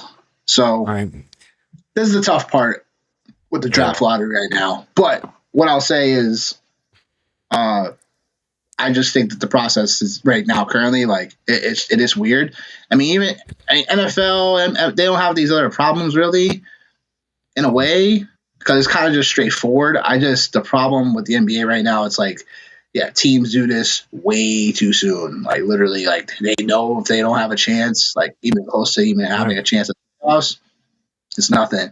And then people are recommending, the players play out tournament, whatever, for the number one spot. Like that's stupid because why would the players who, especially if you're a free agent for some of these rosters, like heading to free agents next year, no, they're not gonna play for these. They're gonna play that as part of even the regular season. They'll just fake an injury. Like, oh no, I'm not doing that. No, my ankle. To both of your guys, you guys have good points on each of it. What if each team had the same amount of capital to spend, like a cap for just draft, no draft, just I have 10, 15 million a season to sign rookies and people out of college, players out of college. Everybody has the same like cap on what you spend. It just needs to be changed. Totally right. No matter what happens, just make the league freaking better because this is this is horrible, man. It still is. Like I kind of checked out of, some of the NBA, because of it. The tanking needs to just be held more in check. I think if the tanking gets held more in check by like Adam Silver and stuff like that, whatever, if it gets held more in check, like literally like what he did with Utah, actually, right? The Yusef Nurkic thing. It's like, yo, like, didn't they fine them? Like, I think they fined them $500,000. $500,000. Yeah. So yeah, stuff like that has to be more, on the book, because if it's not, then it's like, then it becomes, a situation where we don't got to even play half our roster throughout the whole year. So, Right. This guy said his ankle hurt. You know what I'm saying? Like, is there proof? Well, I don't know. You have to ask him. All right. Carter was on a couple weeks ago, and he brought up a point. He's like, what if each team had like an independent contractor that just reviewed teams' protocols on playing players? Like each game, they're rated, and then gets reported back to the league. Like that'd be kind of different. That was kind of a cool point. Thank you, Peace Jen, for reposting. Good day, mate, as they say. Foray. Is that Foray? Yeah. Thank you, Foray. All right. Thank you, Foray. Thank you. On to our next news, and we're picking on Haywood. Look who else? Poochoo Patriot. Couldn't agree more. Get right first for all those falls. That was a while ago. Yeah, it was. We're talking about Puka Nacua checking into rehab, but ever since I talked shit about Luka a couple weeks ago, he's been rampage. He's been on one. So he was the NBA Player of the Month this month. Just got announced today. These are the points scored for the whole month of March. Look at the gap between our guy Devin Booker and Luka. The guy's just been on one. He's been freaking tearing crap up. And look at some of these games he had. Yeah, that's crazy. So he became the 15th, or he got 15,000 career points, youngest as a guard in NBA history. He got that. Check this stat out. Luka had more points in the month of March this season than Anthony Davis had in his entire Mavericks career. Wow. That's wild, bro. That's amazing. Awesome. Another thing is he's the first player in NBA history in a month to have 500 points, 35 steals, and 53s. He's been on one. Are you playing against him in fantasy, Nick? I eliminated that team this last week. Yeah. So very fortunate. Yeah. Okay. All right. Yeah, he's been on one, dude. So I saw like a picture of like physique from last summer. He's lost like 50 pounds, like almost. It's the right motivation, the Cali motivation, Yeah. Good for him, man. Good for him. Hurry up and get bounced in the first round. Right. That's crazy about him having more points in the month of March than AD had in his entire Maverick career. It's wild. That's fucking wild, dude. I had to pull that up. Insane. Another thing I would like to talk about is Joker. He becomes third player. MVP? Yeah, in my opinion. He's now the only players in NBA history to average a triple-double in consecutive seasons is Joker and Westbrook. Westbrook's done it four times. And now I looked this up. Oscar Robinson averaged a triple-double for one season. The next season after that, he only had 9.7 rebounds a game. So technically he didn't. I questioned this stat by DraftKings when I saw this post, and I had to look it up. But yeah, dude, Joker, real MVP, as Nick Wilcox would say. Yeah, he's a real MVP, honestly. The only difference between him and Westbrook, like, obviously for the MVP triple-double, like, consecutive seasons, was, like, with Westbrook, it was, like, he couldn't get his teams, like, over the hump constantly. It's like with Jokic, it's like, with him, he's the engine that makes it all go. And especially when, like I say before, and I say it again, Jamal Murray, when he is on, he is one of the best guards in that. Yes, and he's been on one. Correct me if I'm wrong, Nick. He's fourth in the league in three-pointers made. He's 6 in points and 6 in assists, I believe. That dude, Denver's Watch out for Denver, man. They're good, dude. I would not want to play them in the playoffs. No, the thing is with a 7-game series with Denver though, it's like they are somewhat easier to figure out though. So that's like now it's like all right, like I know if we take away Murray, Jokic gonna have to score 40 on us to win. So otherwise, you're gonna have other guys that gotta step up, like the Cameron Johnsons, the Tim Hardaways, the Bruce Browns, so that roster. Aaron Gordon when he's healthy, So yeah, like how's the kid Watson been playing since he's been back? he's been okay. Been okay. All right. Yeah, he hasn't been nothing like what he was doing before the injury, but definitely someone to watch out for. 'Cause I do think he has talent. So. Right. Stoop, you got some NBA you want to talk about? Some other things? Yeah, so I don't know. Nick's probably not gonna like this tune none, but Wait, why? because like I think it's rigged, and you disagree, but let me pull this What's up rigged? here. Everything, all of it, everything. The NFL, the NBA, MLB, the whole world. I mean, Taxes. something's got to be rigged to. Some things have to be rigged to a degree, right? To a degree. Not everything. But so let's watch this play by your boy Donovan Mitchell. And Hey, I'll pull this up right here. This is from a couple of days ago. I think it was the 30th. I think it was from. Yeah. Let me make it full screen first. Okay, All so Oh yeah. the over under 238. Mitchell does this. They're left at 236 on the court. They started booing him, yelling at him, and they fixed game opinions. So let's watch this and then explain it to me. Hold on, let me rewind it. There we go. Here we go. What the fuck? What the fuck? Here we go. Right? Didn't he need another assist for 10? Go.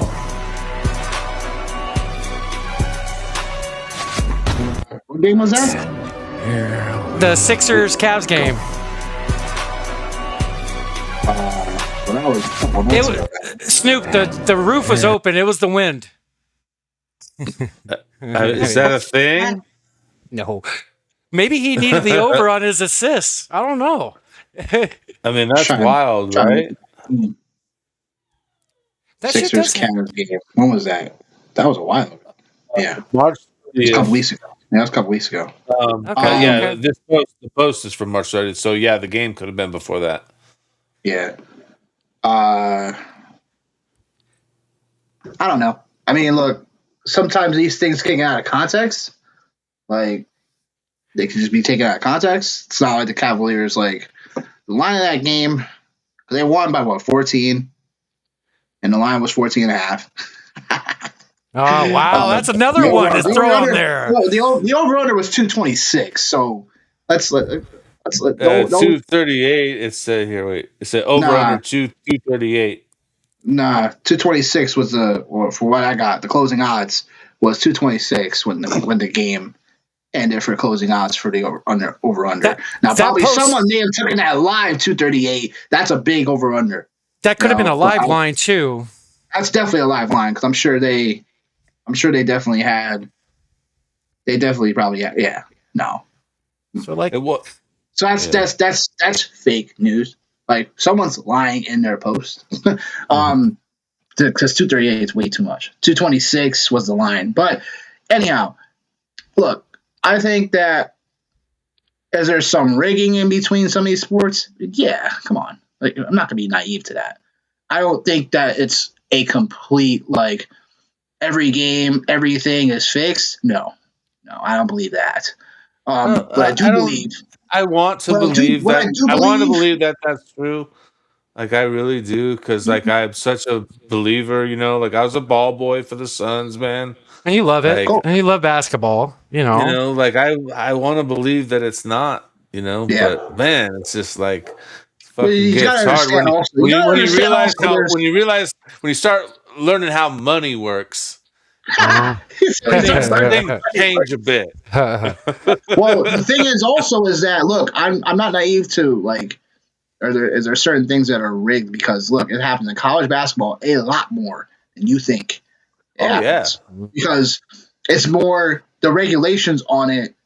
Even in this modern era, there's still ways to manipulate it at different levels, and we can't be naive to how the mobs or whatever have ran some of these things behind the scenes through or the inner decades. circles of players that You know what I'm saying? that do this. And some people owe someone money or whatever, stuff like that, and that's how that starts too. So, like, let's not be naive to that. The problem is, like, how can you catch that in real time? That's the real thing. How can you catch that in real time, and how can you profit from it? So that's without knowing all behind the scenes information. So we know the game we're playing. It's just, do we have all the information? Is the real question. No, most times we don't. So there you go. Hey, you don't. Exactly. Otherwise, I'd be a multi-millionaire in betting if I knew all the answers. Cheers. If I knew, I'd be a multi-millionaire when it comes to betting. You know what I'm saying? But I only, I only make enough. So Snoop, any other NBA stuff? I got a few Suns things I would like to talk about, but other than that, yeah, I mean, we probably have the same one. This is probably my last topic here is just Amare. Yes, thank you. Yeah, I saw that interview. Yeah, I saw that. So yeah, I mean, I'll pull it up real quick since I'm already here. Yeah, pull it up, baby. Standing tall and talented. Amare Stoudemire is officially a Hall of Famer. So that's pretty dope. Yeah, right you there. Suns fans go crazy. Woohoo. Dude, he was I'll be honest with you, I'm a little surprised. He was fine. Like he was on that line. But KJ deserves it more than him. Sorry, he does. He does. Well, yeah, I think so too. Yeah, Amare definitely deserves it. Nothing to discredit him, but right, KJ deserves it, and KJ's been retired longer. Yeah, I think there's a little bit of backlash for KJ for his off the court issues over those years for the NBA. But KJ's literally good for Stat, one of the greatest, nicknames, Stat, standing tall and talented. You guys got to excuse me for a second. My dog's going crazy. You're gonna have to excuse me for a second. Who let the dogs out? Hey, ironically, my dog is named Tank. Just like the fucking we've been talking about tanking. Let me go see what the fuck's going on. I'll be right back. But we were talking about Amare a few weeks ago after you left the show with me and Snoop, and I didn't know this. He made 5 All NBA teams. That's crazy. Like I know. Even during that era, yeah, you definitely did. Post microfracture surgery, D'Antoni, that offense. He unfortunately wasn't the same after those injuries. Right. Wasn't the same after he played pretty well with the Knicks too, late in his career, didn't he? Yeah, but flashes. Yeah, it was more flashes than anything else. We knew by the time he was in New York Knicks that he was just relatively cooked. Honestly, I remember him not just. There were just some, there were just times like he had it, but then there was other times he was. You could just tell, like by the knee surgeries and everything, it just caught up to him. The first couple of seasons weren't too bad, obviously. You know what I'm saying? Like, the first time he arrived on the scene, 25 points per game in 78 games he played. But the next season, 47 games. Next year, 29 games. So then after that, he just wasn't really Amare after that. Yeah, dude, he was man. I remember vividly. They were playing San Antonio the playoffs before his microfracture surgery, and Boris Diaw was out. So I think he averaged. Oh, Boris Diaw. Amare averaged like I want to say 38, 12, and 3 against Tim Duncan. His first playoffs. Amare, he went nuclear against Tim Duncan. He went to freaking work, and Duncan back then was a damn good defender too. So. Oh yeah, it was what? This is what 05? Yeah, 04, 05. Yeah, I want to say. I'll say this. Him and Nash ran a beautiful pick and roll. I'll put him with the top 5. Oh yeah, during that time.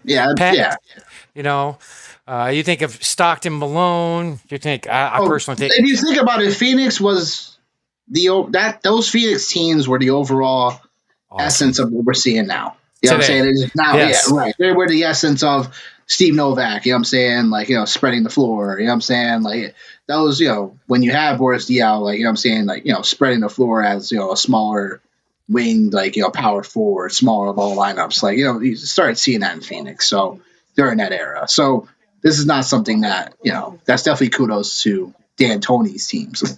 Yeah. Back then, so. So is KJ Amari and D'Antoni eligible for the Hall of Fame? So one of the three got in. Good for Stat.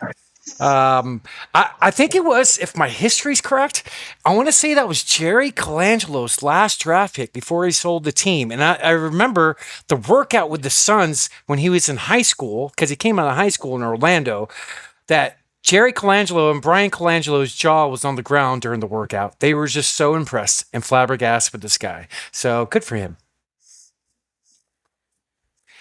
Good one, Snoop. Good one, Snoop. Which one is that? No, bringing up Amari. That's badass, dude. That's Yeah, badass. good for him. Yeah. So in some other Suns news, as they got their asses handed to them and they didn't cover the 6.5, they get a boo. Sorry, Nick. I think Williams played 20 minutes. He had 12 and 4 in his return, so it was his first game back. It doesn't move us up or down in the standings, so they played a really good Hornets team who's been on the rise. And then another piece of information. This week, I believe in the last game, Devin Booker became the third youngest shooting guard in NBA history to reach 18,000 career points. Only Kobe and Michael were younger. So That's correct. Yep. So can't hate on that, Wilcox. Sorry. Can't hate on that. And then, check this out. And then another thing I got. In NBA history, for most points in a single game with 0 free throw attempts in 26 minutes or less. Both of them from the Suns this year. And you could say the Suns don't get respect on the free throw line, but that's an understatement. That's pretty crazy. And then that's all the Suns news I got. Any other Suns info you want to talk about, or anything else, Snoop? I don't think so, bro. I think I'm done, dude. I got to get out.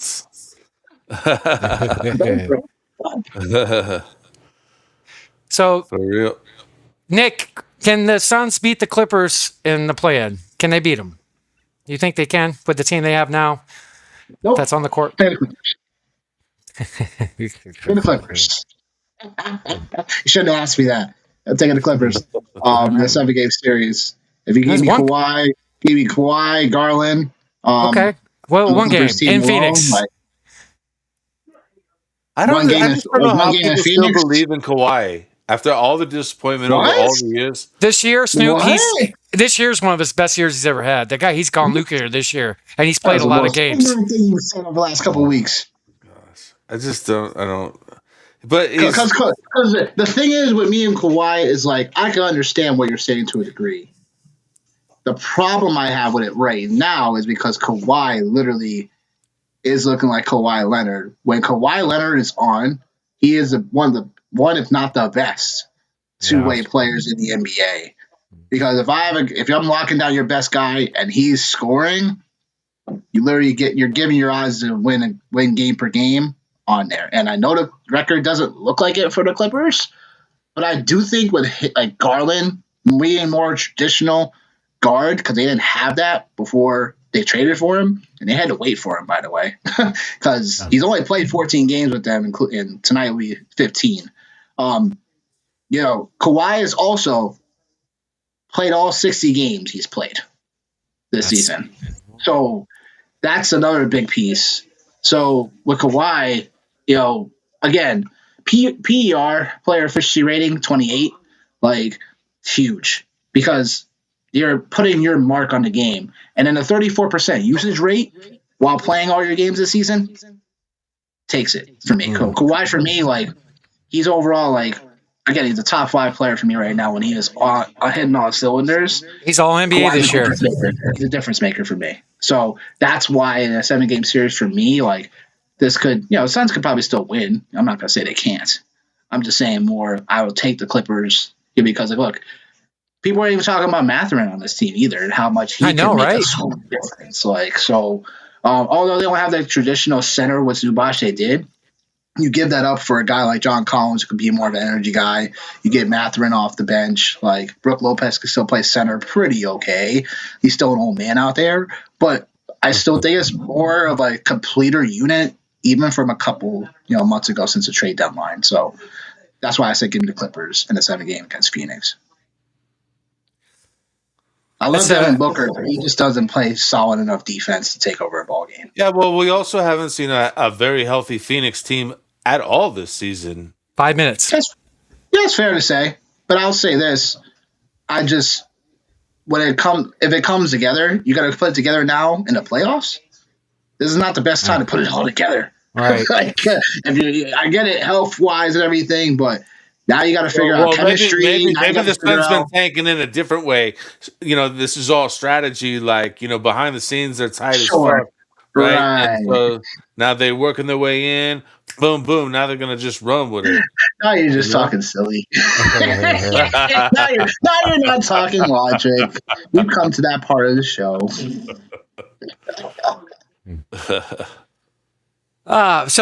Nick Wilcox, it's been a pleasure. Thank you for being on for a while. You're more than welcome to keep coming on if you want. It's up to you. Doors open. I love talking ball with you. It's been great. No pressure, but you're more than welcome to come on next week, following week, whatever you want, brother.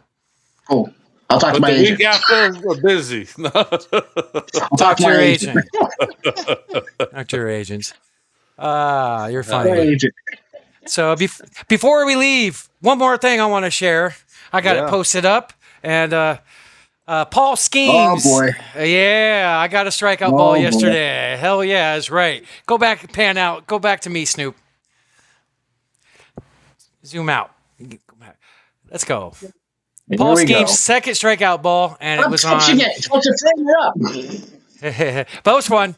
D-backs got the sweep, and it was I had a great time seeing Scooball pitch yesterday. Snoop, you should have went. I asked you.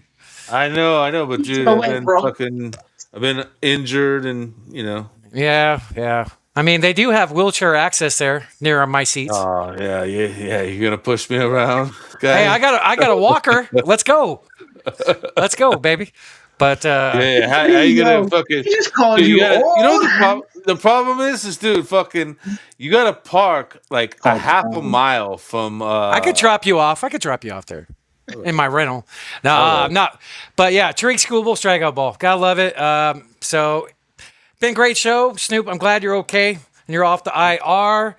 Nick, it's been awesome. Any final words for the great people at home? Yeah. I got some great words for people. Go win your fantasy championship. Literally go win your fantasy championship. Literally, fantasy basketball has been just fantasy basketball season. That's what it is. Like the highs are highs and definitely lows are lows. But definitely been appreciative of writing these articles at Fantrax this season. It's been a blast just like looking into like even sometimes the crevices of the fantasy basketball waiver wires and how I can help everybody week to week, and it's just been awesome to do. So look, I wrote my final article for Fantrax till the fall time. So that's gonna be definitely. Got to figure out what I'm going to do with my time frame now. Got to talk to my agent about that. But definitely find me on X if you want to follow me on there. DM me, whatever. Got messages, whatever. If you got championship games next week for whatever reason, please do that as well. And if you do, make sure you tell your commissioner to never do that again. That being said, it's been a blast being on these shows with y'all. And I'll return soon. Like I said, I'll talk to my agent about my schedule upcoming. Photo shoots, that type of stuff. Trying to keep up with appearances. The photo shoots. Damn. You play fantasy baseball, Nick? He doesn't like that. Photo shoots. I get hats and shit. You're doing photo shoots. So fantasy baseball is something I've been kind of like. I'm in a little free league this year for Yahoo, but I didn't really like. For baseball, for me, it's just not as like. I know there's some degenerates like that get in there and they hone in on fantasy baseball. I didn't play much baseball growing up, so I got it right here. Baby. Oh Jesus! I got Jesus. it right here. Wow. God. Wow. Oh my goodness. Okay then. Wow. Yep, That's I tell sick. you, it's That's everywhere. sick. That's sick. That's sick. That's just really sick. What are we gonna do with you again? Jeez. Got a Anyway. so I'm in one league. We just had our draft a few days ago. 10 Oh, team yeah? points league. How many Played- pitchers you got? I got 11 or 12 starting pitchers. Starting See? pitching is my go-to, so I'm going to draft them. Got to. I just Just traded. like running backs in fantasy football. Yeah. So starting pitching, I've been playing. This is my third season, so 2 years I played. I've won my first year. Didn't make the playoffs last year, so it just shows you. But I just traded Kirby for Marte last night to help my offense out. So I don't know. You traded Kirby for Marte? Yeah, I got Yeah, Kirby. you're a homer. Oh, well, he's the best second baseman in baseball. He is, though. And I have my roster, too. I had Torres, who's the 7th best second baseman in fantasy baseball, and I'm deep at pitching, like starting pitching, so I could afford it. So. Yeah, I got Groshette, I got Freed, I got McGee, I like and Freed. Jensen, my relievers. DeGrom, Gray, Cabrera for the Cubs. Okay. I unfortunately picked up and started Peterson. He got shelled already. From the Mets. I got Pavetta, and I got Garrett Cole on the IR. Okay, I got Pavetta as well. IL. 15-day IL. But yeah, I got Pavetta. So it's a public little free league that I did whatever, just so I could kind of keep up with it in general, just so I could get more of my knowledge down and everything. But I got Ariza from the Giants. He's a nice, Swiss Army knife. Okay. Marte, Machado, Ooh. Xander Bogaerts, Acuna, if he could ever figure it out right now, which he will. All right. That sounds like a good team. Buxton. I like him. And then Perez and Realmuto as my catchers. I got Yandy Diaz, I got Andy Pajes, and I got Marcy from Miami. Okay. Brent Reynolds and Marcel Garcia from the Royals. Okay. So. Okay. My starting pitchers, I have Wheeler, Bieber, Wu, Senga, Pavetta, Mizorowski, Stinks. Burns from Cincinnati, Cease, Scherzer. I got a lot of pitchers, so see how it goes. That's what you should, because once you lose your pitching, it is over. Yeah. So I got DeGrom too. I didn't say that. Okay. Right.